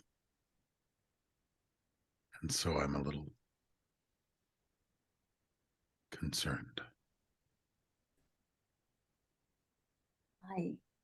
Yes, that makes sense. I understand. Don't I will do want what I can to make up for it. to But I suffer think we have to let him go. or anything else, but I also know he'd have wanted to go back to the crew. For them to be there. I am gonna roll against the intimacy to see if he agrees. Because yeah. He Voice has of an God in the intimacy for distance. the What'd you say? Oh, I was just joking. I said the voice of God in the distance. Should you roll, or should I perhaps make like a persuade roll, hindered by that intimacy? Maybe that. I'm not sure how exactly we want to do this because I think what's going on is like logically he knows you have the right choice, but he made the oath to the Windthrift, and I think that defining intimacy is currently filled with guilt right now, Yeah. and that's So I think rather than an opposed roll, I think for a solar, what's happening right now is I have an important thing that I've agreed to that's core to me, and I don't want to be in agreement with it, but I am, so I need to fight that myself. So I think you can have an extra die for the support of your comrades. all right. And so then I roll that plus the what exactly do you roll when rolling against an intimacy? Major So intimacy 2, right? Well, it's probably integrity, since that's the thing resolve is based on, which is your ability to not be swayed from the course of action you want to take. Ah, there we go. Well, yeah, and so on the reverse, sometimes what you do is you just roll your intimacy to see if it's ruling your actions or not. And so for a major intimacy, that would be a 3-die roll. Yeah. And so actually the support of your comrades would drop it to 2 dice. Sounds good. That's kind of what I was thinking of, because I know how Yeah. this used to work in second edition. Yeah. You roll your virtues to see if you overcome your virtues. Mhm. And I was trying for the equivalent. Yeah. That makes sense. But first time it's come up in this edition, so I wasn't quite. Yeah. All right, 1 success. So so your intimacy is basically ruling your heart at the moment. So your agreement, your vow, and Yeah. your need to get him back. And if you would like to spend a willpower, you can override your heart, but it's going to cause you a limit break as well. Yeah.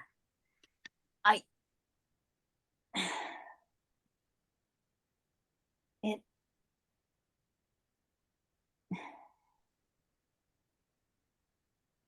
I took that oath, to go with him to the end. Just like all of them did. I think by that point I had already started to consider myself part of his crew. Not perhaps as a subordinate. He was a friend, but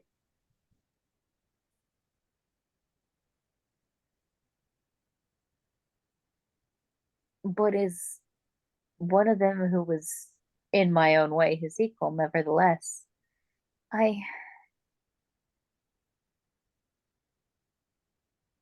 understand all of what you are saying, but my heart is telling me that that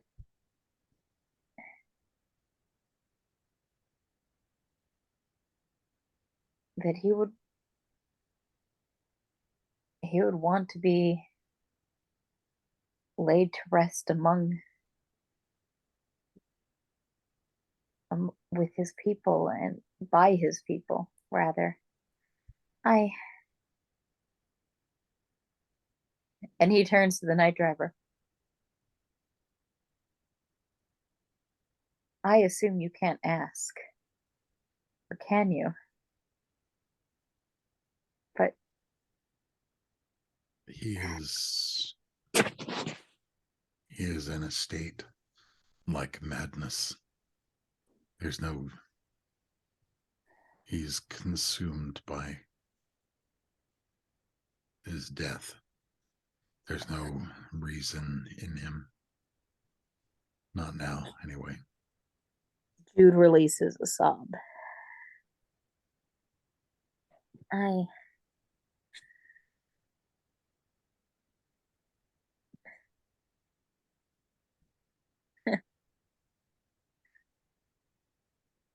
Logic tells me what we should be doing, but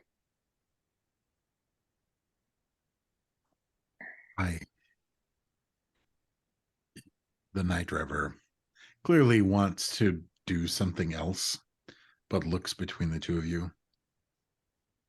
I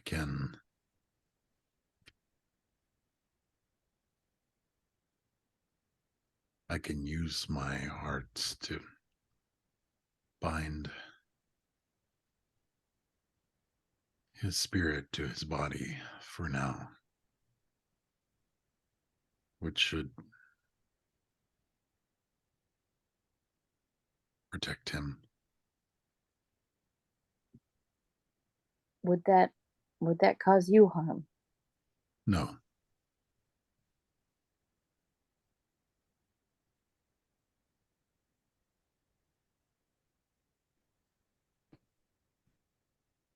It's a simple thing for me. All right. Thank you for the It's offer. just that without Wellspring, I would be loath to do it, because it almost always creates a ghost that lingers. Oh, I can ensure that that's not result. He nods. This will become a priority. We need to go to the ship tomorrow in that case. yes, I think That was my hope anyway, but yes, this'll do for now. If the ship is not possible for us to reach, then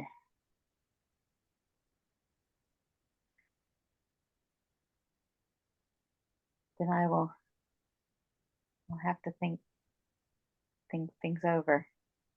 Try to, well, I guess we'll see what happens then. Out of character, that is when I would spend the willpower and the limit is we haven't tried to find the ship yet.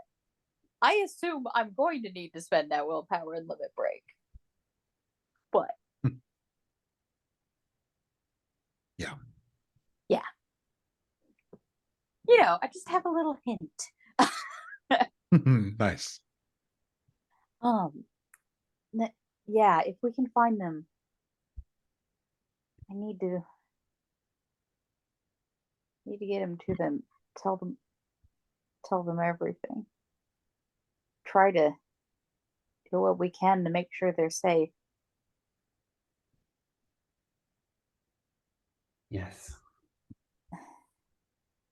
There was a spell somewhere for a ship. I'm starting to think perhaps after this is all over, I need to work on learning that one and let them go do something that puts him in less danger. I think he would prefer that.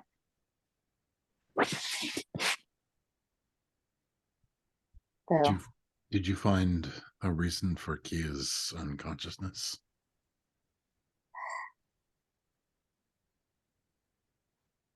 well, that's complicated. She's in shock, some of the most extreme kind, and I've done all the things that are supposed to help, but it's helping yet not helping. I'm not finding do I actually need to roll anything for that? Because I used flawless No. methods, Yeah, but no.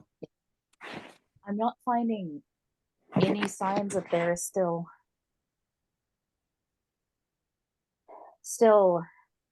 power lingering over her. It's just sometimes when the body goes through truly extreme circumstances, it's hard to recover. I'll keep doing what I, of course, but Unfortunately, most of the ways I call upon the power of the sun to heal, they deal with injuries and disease. This is hopefully something I'll know how to. Hopefully, shock will eventually be something that I can do something about in such a way, but it's not now. The night driver looks down at his and flexes and clenches the fingers of his severed hand, and you realize you can barely see now the white line of ghost light. It's gotten much smaller. And he looks back up at you and nods. I think part of the issue is that shock involves the body, but it crosses over into the mind, and well, that's when you're only slightly in the realm of medicine. Start getting into other realms, whatever that might be.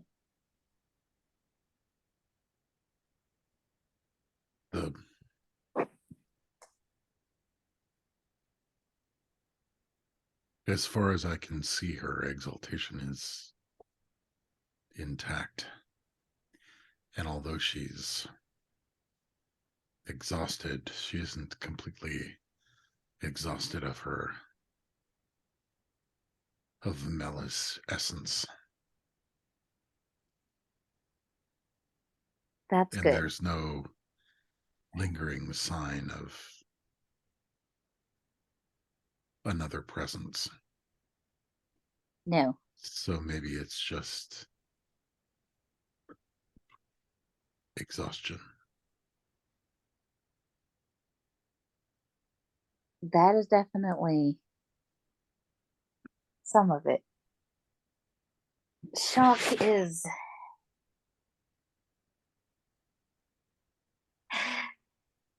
just sometimes when the body goes through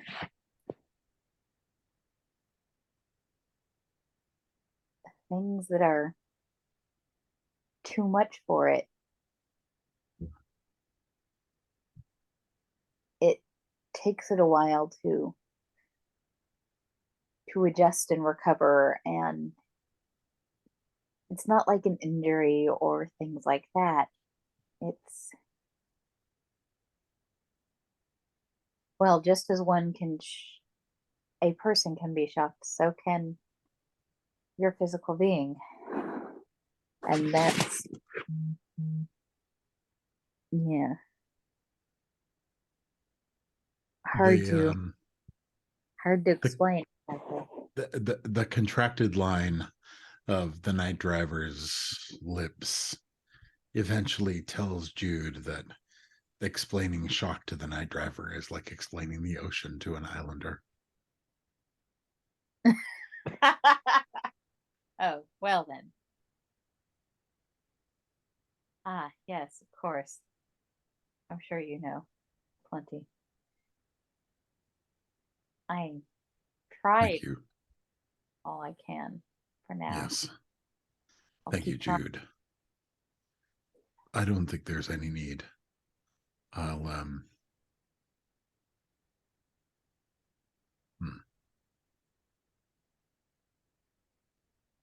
He looks between the two of you. And kind of clenches his jaw and grunts in something like unhappiness.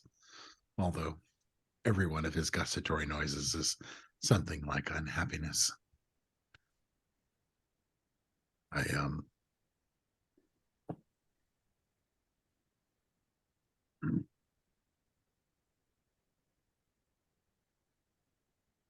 I'll sit with her a while. You should get some rest. You've both exerted yourself beyond even the expectations of Lawgivers. Thank you. We have. We should eat too and get some clothes in us, all of us. Um, water and such.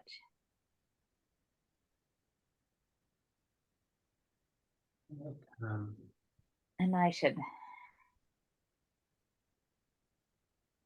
before I sleep. Yeah, go through my And routine.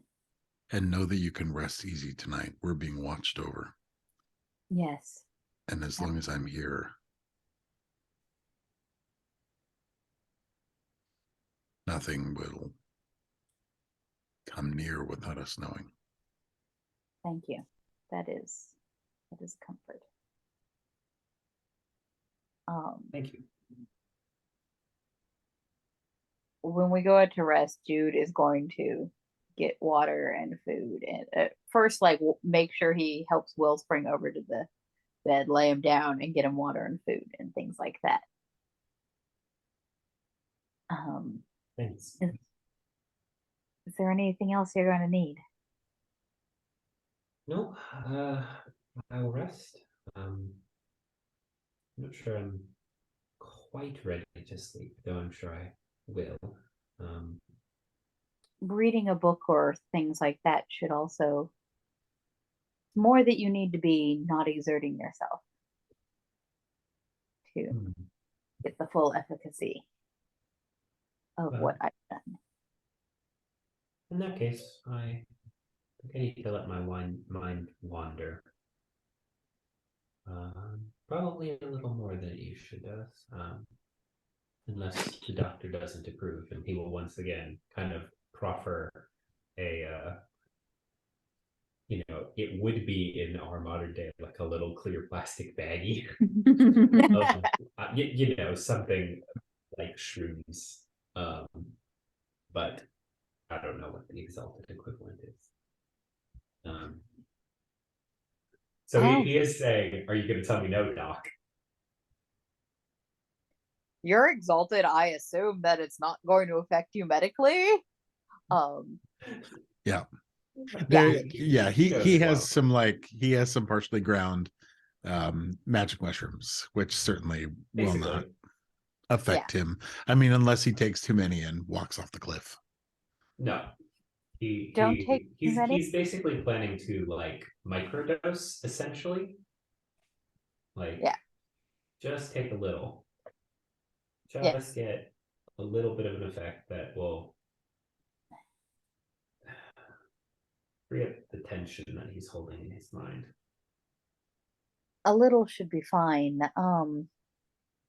As long as it's not enough to cause you to get up or do something you shouldn't. It shouldn't interfere with any of the treatment I've given you, especially with exalted constitution.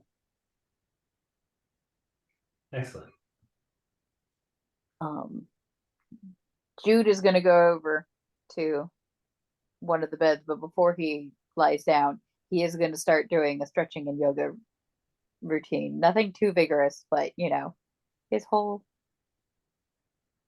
hour-long exercise thing. Fortunately there are sort of rooms within the pavilion, and so you go to the other side of the pavilion and take some of the small candle lanterns with you. Sounds good. The night driver passes into the secluded room of the pavilion, and Wellspring, you're left alone with the sound of the sounding sea in the distance, and if you're not mistaken, a distant music, drumming and voices and something else, some instrument with which you're unfamiliar, and you strain to hear it, to catch whatever informs the melody. And then between the curtains, a boy, maybe 12 or 13, walks in with a bowl full of colored light and sets it down beside you. This should help, he says, and looks up at you, pulling his cowl back in the warm night breezes of the air. And you can see that his crystal skull is throbbing with rainbow light in syncope with the voices and the drumming and the music. And he sits down and rubs his hands together, and the clear spaces of the nails also leak a sort of semi-distinct rainbow luminescence in the room. And it seems like the white linen walls and the complex gold and blue patterns of the floor are all alive with what might be.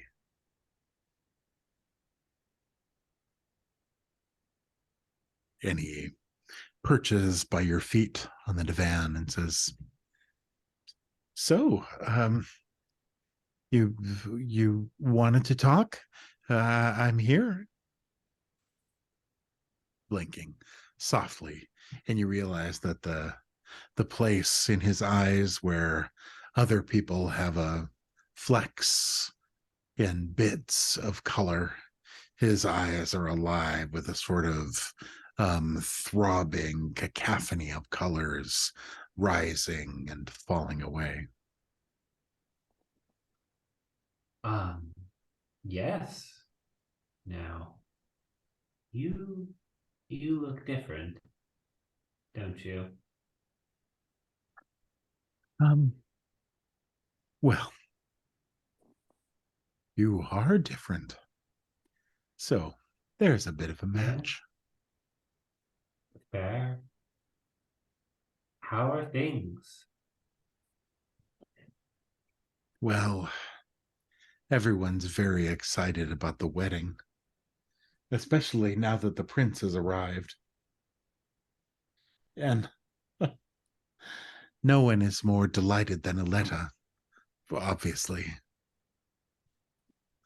I've never felt so in the rainbow in place of a brain that lives inside his crystal skull throbs and fills the room with impossible patterns of light and lost colors. I see. The wedding, the prince. Forgive me, normally my memory is quite good, but I'm having trouble understanding. Who is this prince? Charity of Whispers, he says, Charity smiling. of Whispers. Although as he does, the rainbow lights in his eyes go out. And his eyes are just a dark place. And to whom is he getting married? Well, Aletta, of course, he says with mildly forced joviality. All right. And when is this wedding to take place?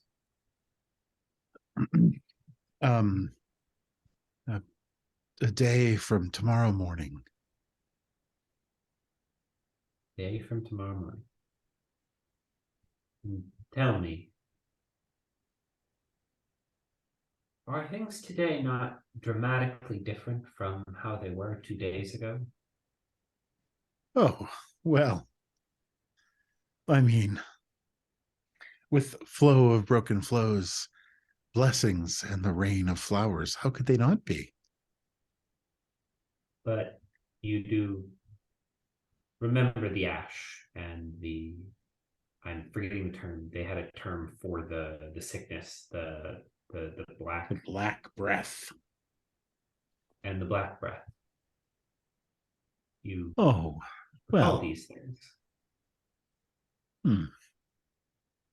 I mean, oh, what place in creation hasn't had its problems? Of course. I'm not saying there's anything wrong now. I just wanted to make sure that the mushrooms weren't affecting my head more than I thought. Have you lost something? Yes. Something very important, very dear. Someone, specifically. Oh, no. I meant No?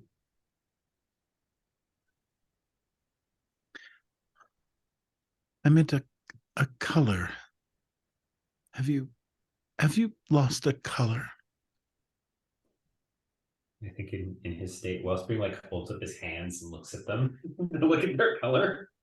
I mean, they're sort of throbbing with the rainbow radiance of a small god. You don't think you've lost the color, but you are under the influence of drugs, so Yeah, who knows? and probably dreaming. Yeah. What color am I missing? When did I lose it?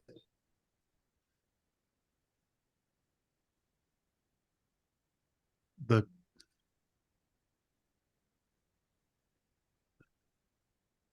um the um the last color, and he points behind you. I look behind me. There's a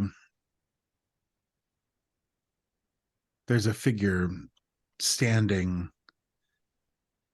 in the open doorway that leads to the little infirmary, you guess, the place where Jude went with the sorceress and where the night driver was supposed to be standing guard, although now it's just open. But in the doorway there's a figure made of moonlight. It's a man, all silver.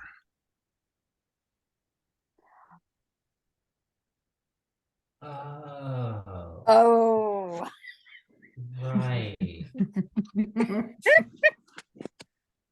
There was a color in the law.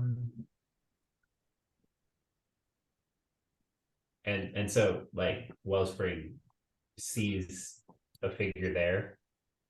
Oh yeah.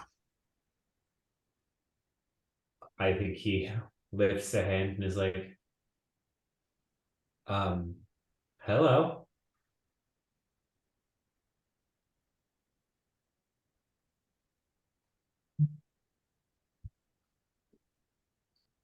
Radiance.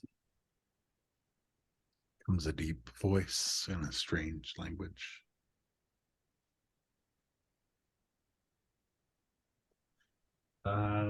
Yes, you could call me that if you would like.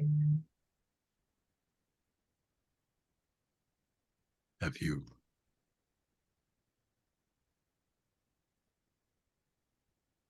changed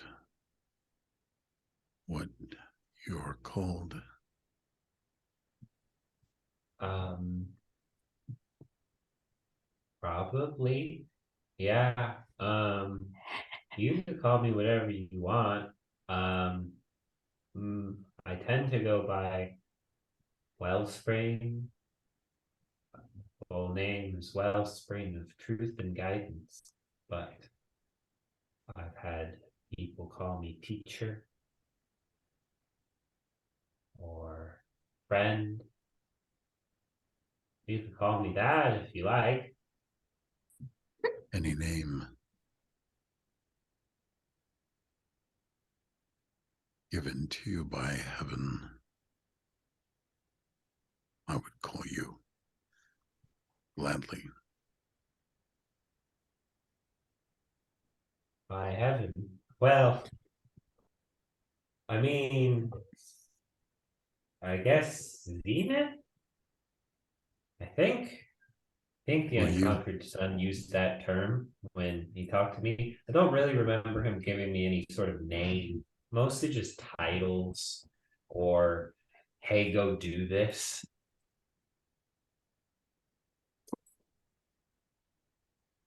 know the one who saw you through this hand. And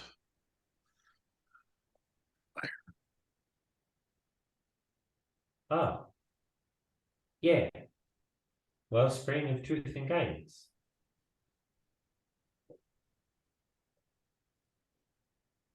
Do you know him? Not Wellspring, who is me. Font of Sand and Flame. Do you know each other? will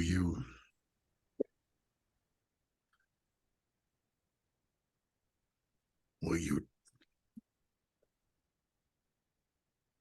tell her something for me?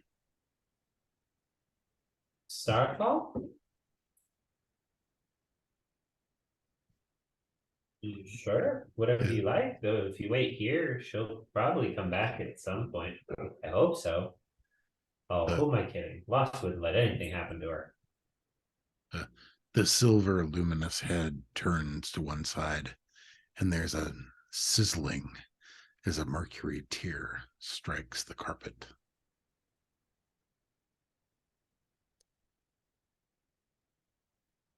Yeah, well, I'll give her whatever message you like. I won't forget it. I don't forget things. Yeah. Told me to hold them off and to wait. But I died.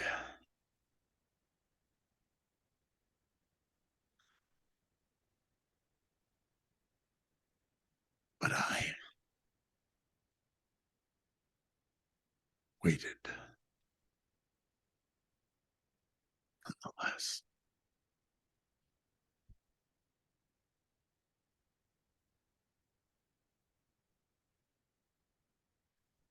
Wellspring, Wellspring, Huh? Wellspring, wake up. What? There's this cool morning air, and the vigor of your body has returned to you.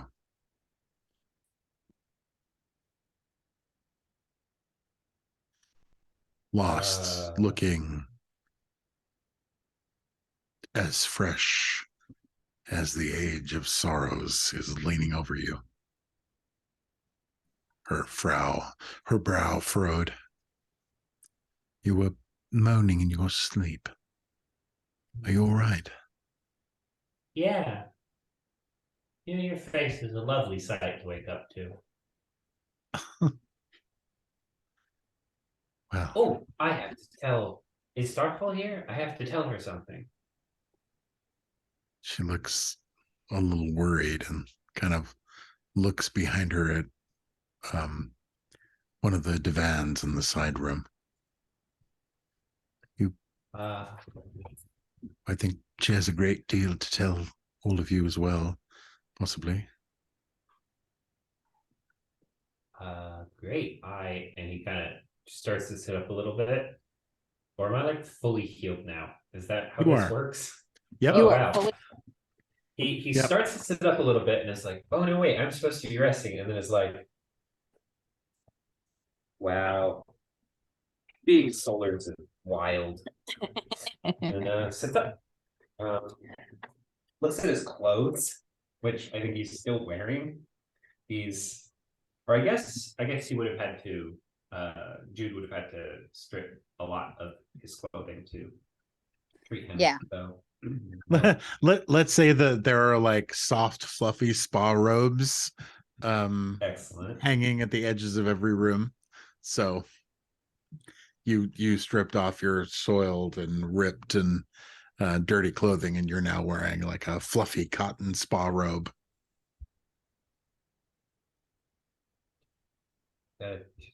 Essence 2, single martial arts charm, and then I mechanically can never rip my clothes in a fight again.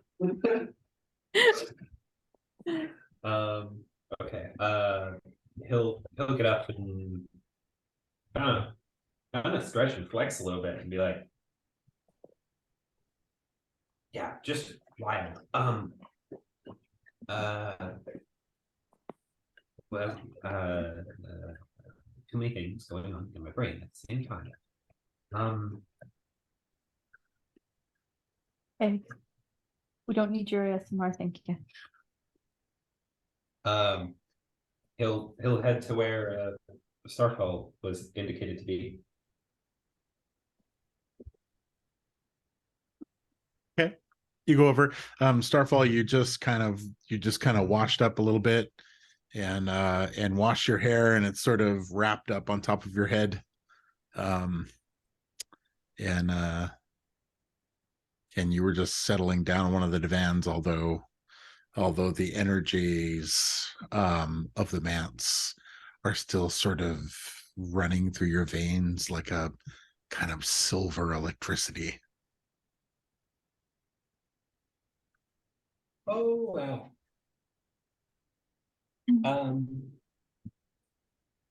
So I think I have a message from you from last color.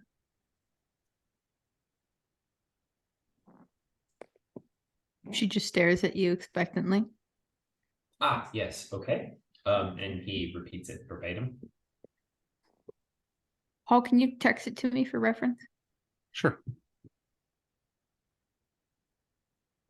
Maybe put it in the story place. That'd be a cool place to hang on to it, I think. Place, channel, that's like channel. Then I can replace something I missed in brackets with what actually got said, because I couldn't quite understand like 2 words. I was noting at the time. Much appreciated. I was on drugs and couldn't take notes. Yep.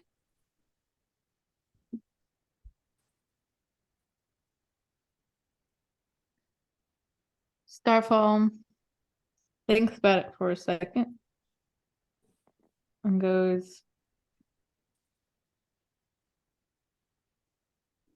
I feel like people around here are too good at following orders. Doesn't seem to serve them very well.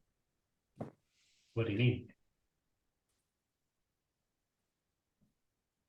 All those bodies that we found. People who were holding to rituals, following orders. Down to him. Surely he should have known better. Sorry, he should have? They should have? Why not? It depends. Do we fully understand the context of again? No. Just then, heading through I their have a guess, dialogue is the same voice that they heard yesterday. A youngish man with a confident and projective voice from outside the pavilion. Great ones, I've returned as you instructed with breakfast. We are elated. This is the day of preparation for marriage, as you instructed, for the uniting of realms bright and dark. Will you come down and grace us with your presence in Edie City? The chief, Kapua, and the groom, Charity of Whispers, are looking forward to meeting with you and discussing the future of Edie.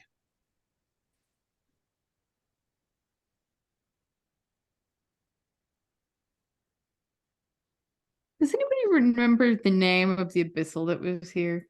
Not Abyssal, Death Lord. And yeah, I'm Ghost- wondering the same Ghost thing. Mask. Ghost Mask.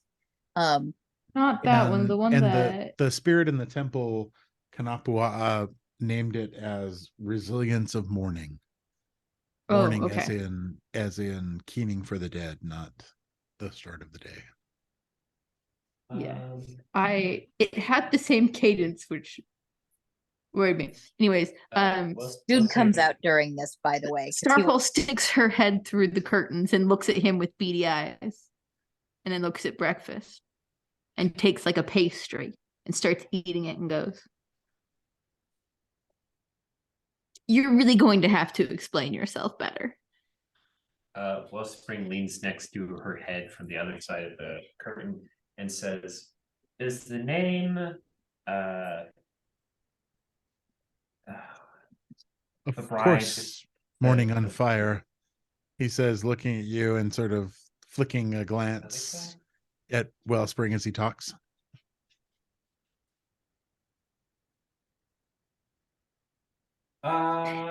She's really squinting at him now. Wellspring asks Starfall if the name of the bride that he was given in the dream means anything to her. To me, doesn't. Not a damn thing. Okay. No, thankfully. Raspy. Not following the dream logic of this situation as well as I had hoped. Raspy and desperate. A voice cuts through the interchange from behind you. A sort of tortured woman's voice.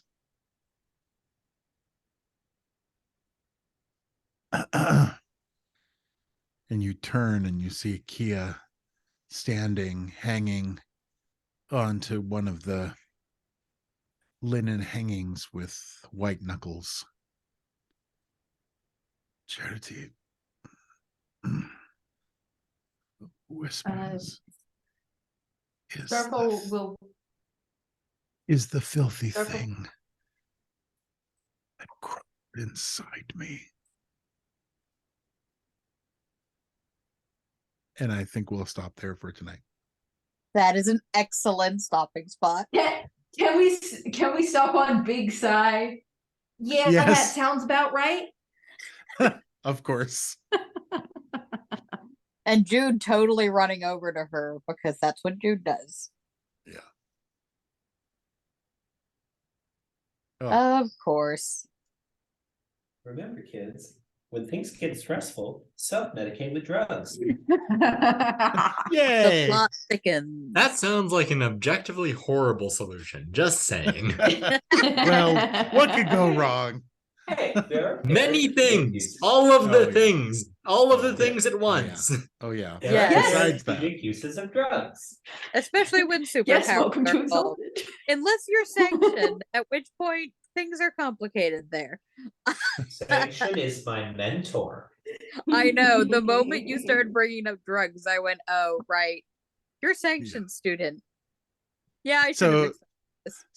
So Keegan, this is a short time at the end of the adventure that we take to give praises to the role playing of the players. So if any of you have praises to heap on each other, and Keegan, you're welcome to jump in as well, since you were our observer for the evening. Can I compliment the opening credits again?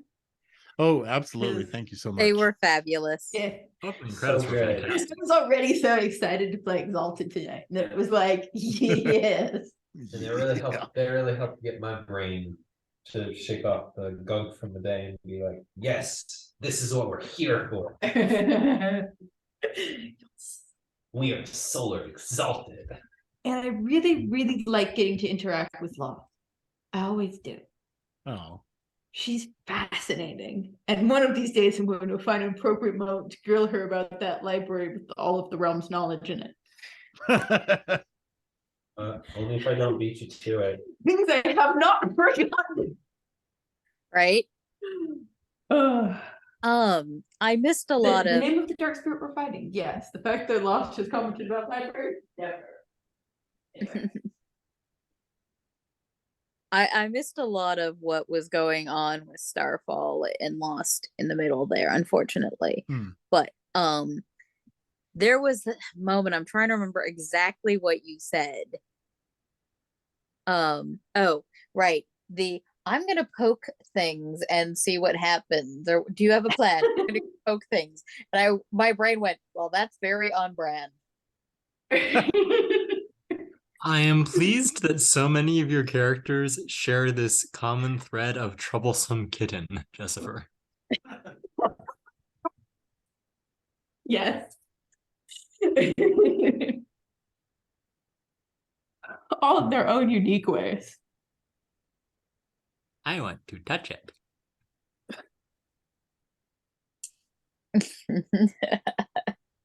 So that moment was fun.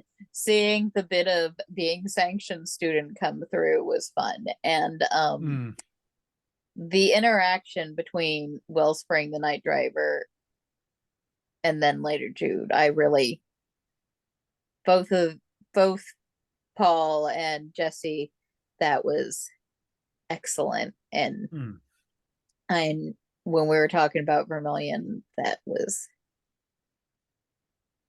exchange was, yes.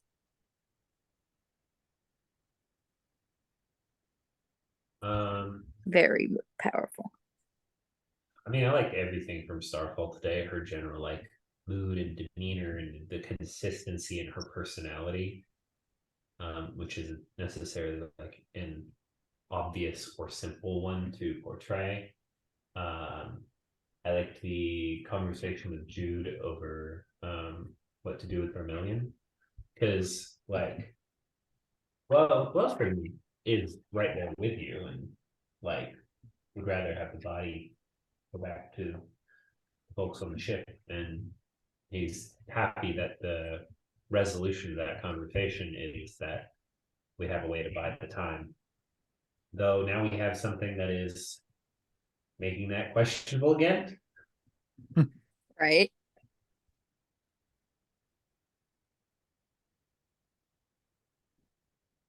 Jude's monologue was fantastic. Even prepared for it, I was just like, oh. Oh, of course. That was phenomenal. Yay. I'm glad you gave us the prompt to think about that, Paul, because even though it didn't feel appropriate to do a monologue for Starfall, it still gave me the right things to say when I was talking the law. Oh yeah. Yeah, I really appreciate that prompt, because I went into it going, maybe I'll do a thing. Let's see if anything comes up. And then it just kind of sat in my head until stuff happened. And nice. Yes. I loved Starfall's like, oh no, I'm not gonna rest and sit here and feel things. We have to go because there's important investigations or whatever. Oh yes, I agree completely. She's very as someone with ADD, there is a part of me going, oh, ADD with a sister with ADHD. That was oh, this is familiar. I liked it. Yeah, that felt like such a real response to trauma and difficulty. Heads up, you may shortly have a horrible screeching noise from me because I have pillows in my hands and I'm moving something with my foot. Apologies in advance.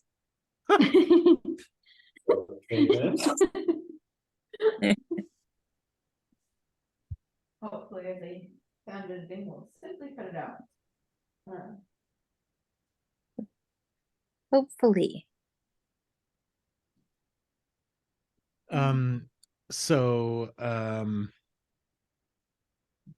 As we round the corner of a chapter, please, for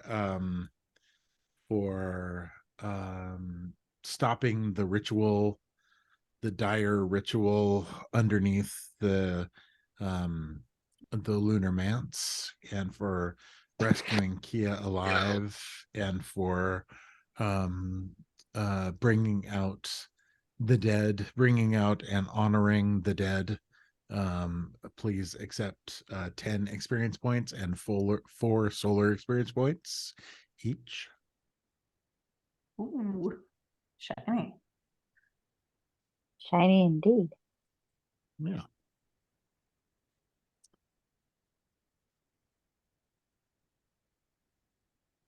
And thank you all for this evening. And I look forward to seeing you all next week. Yay! Sounds good.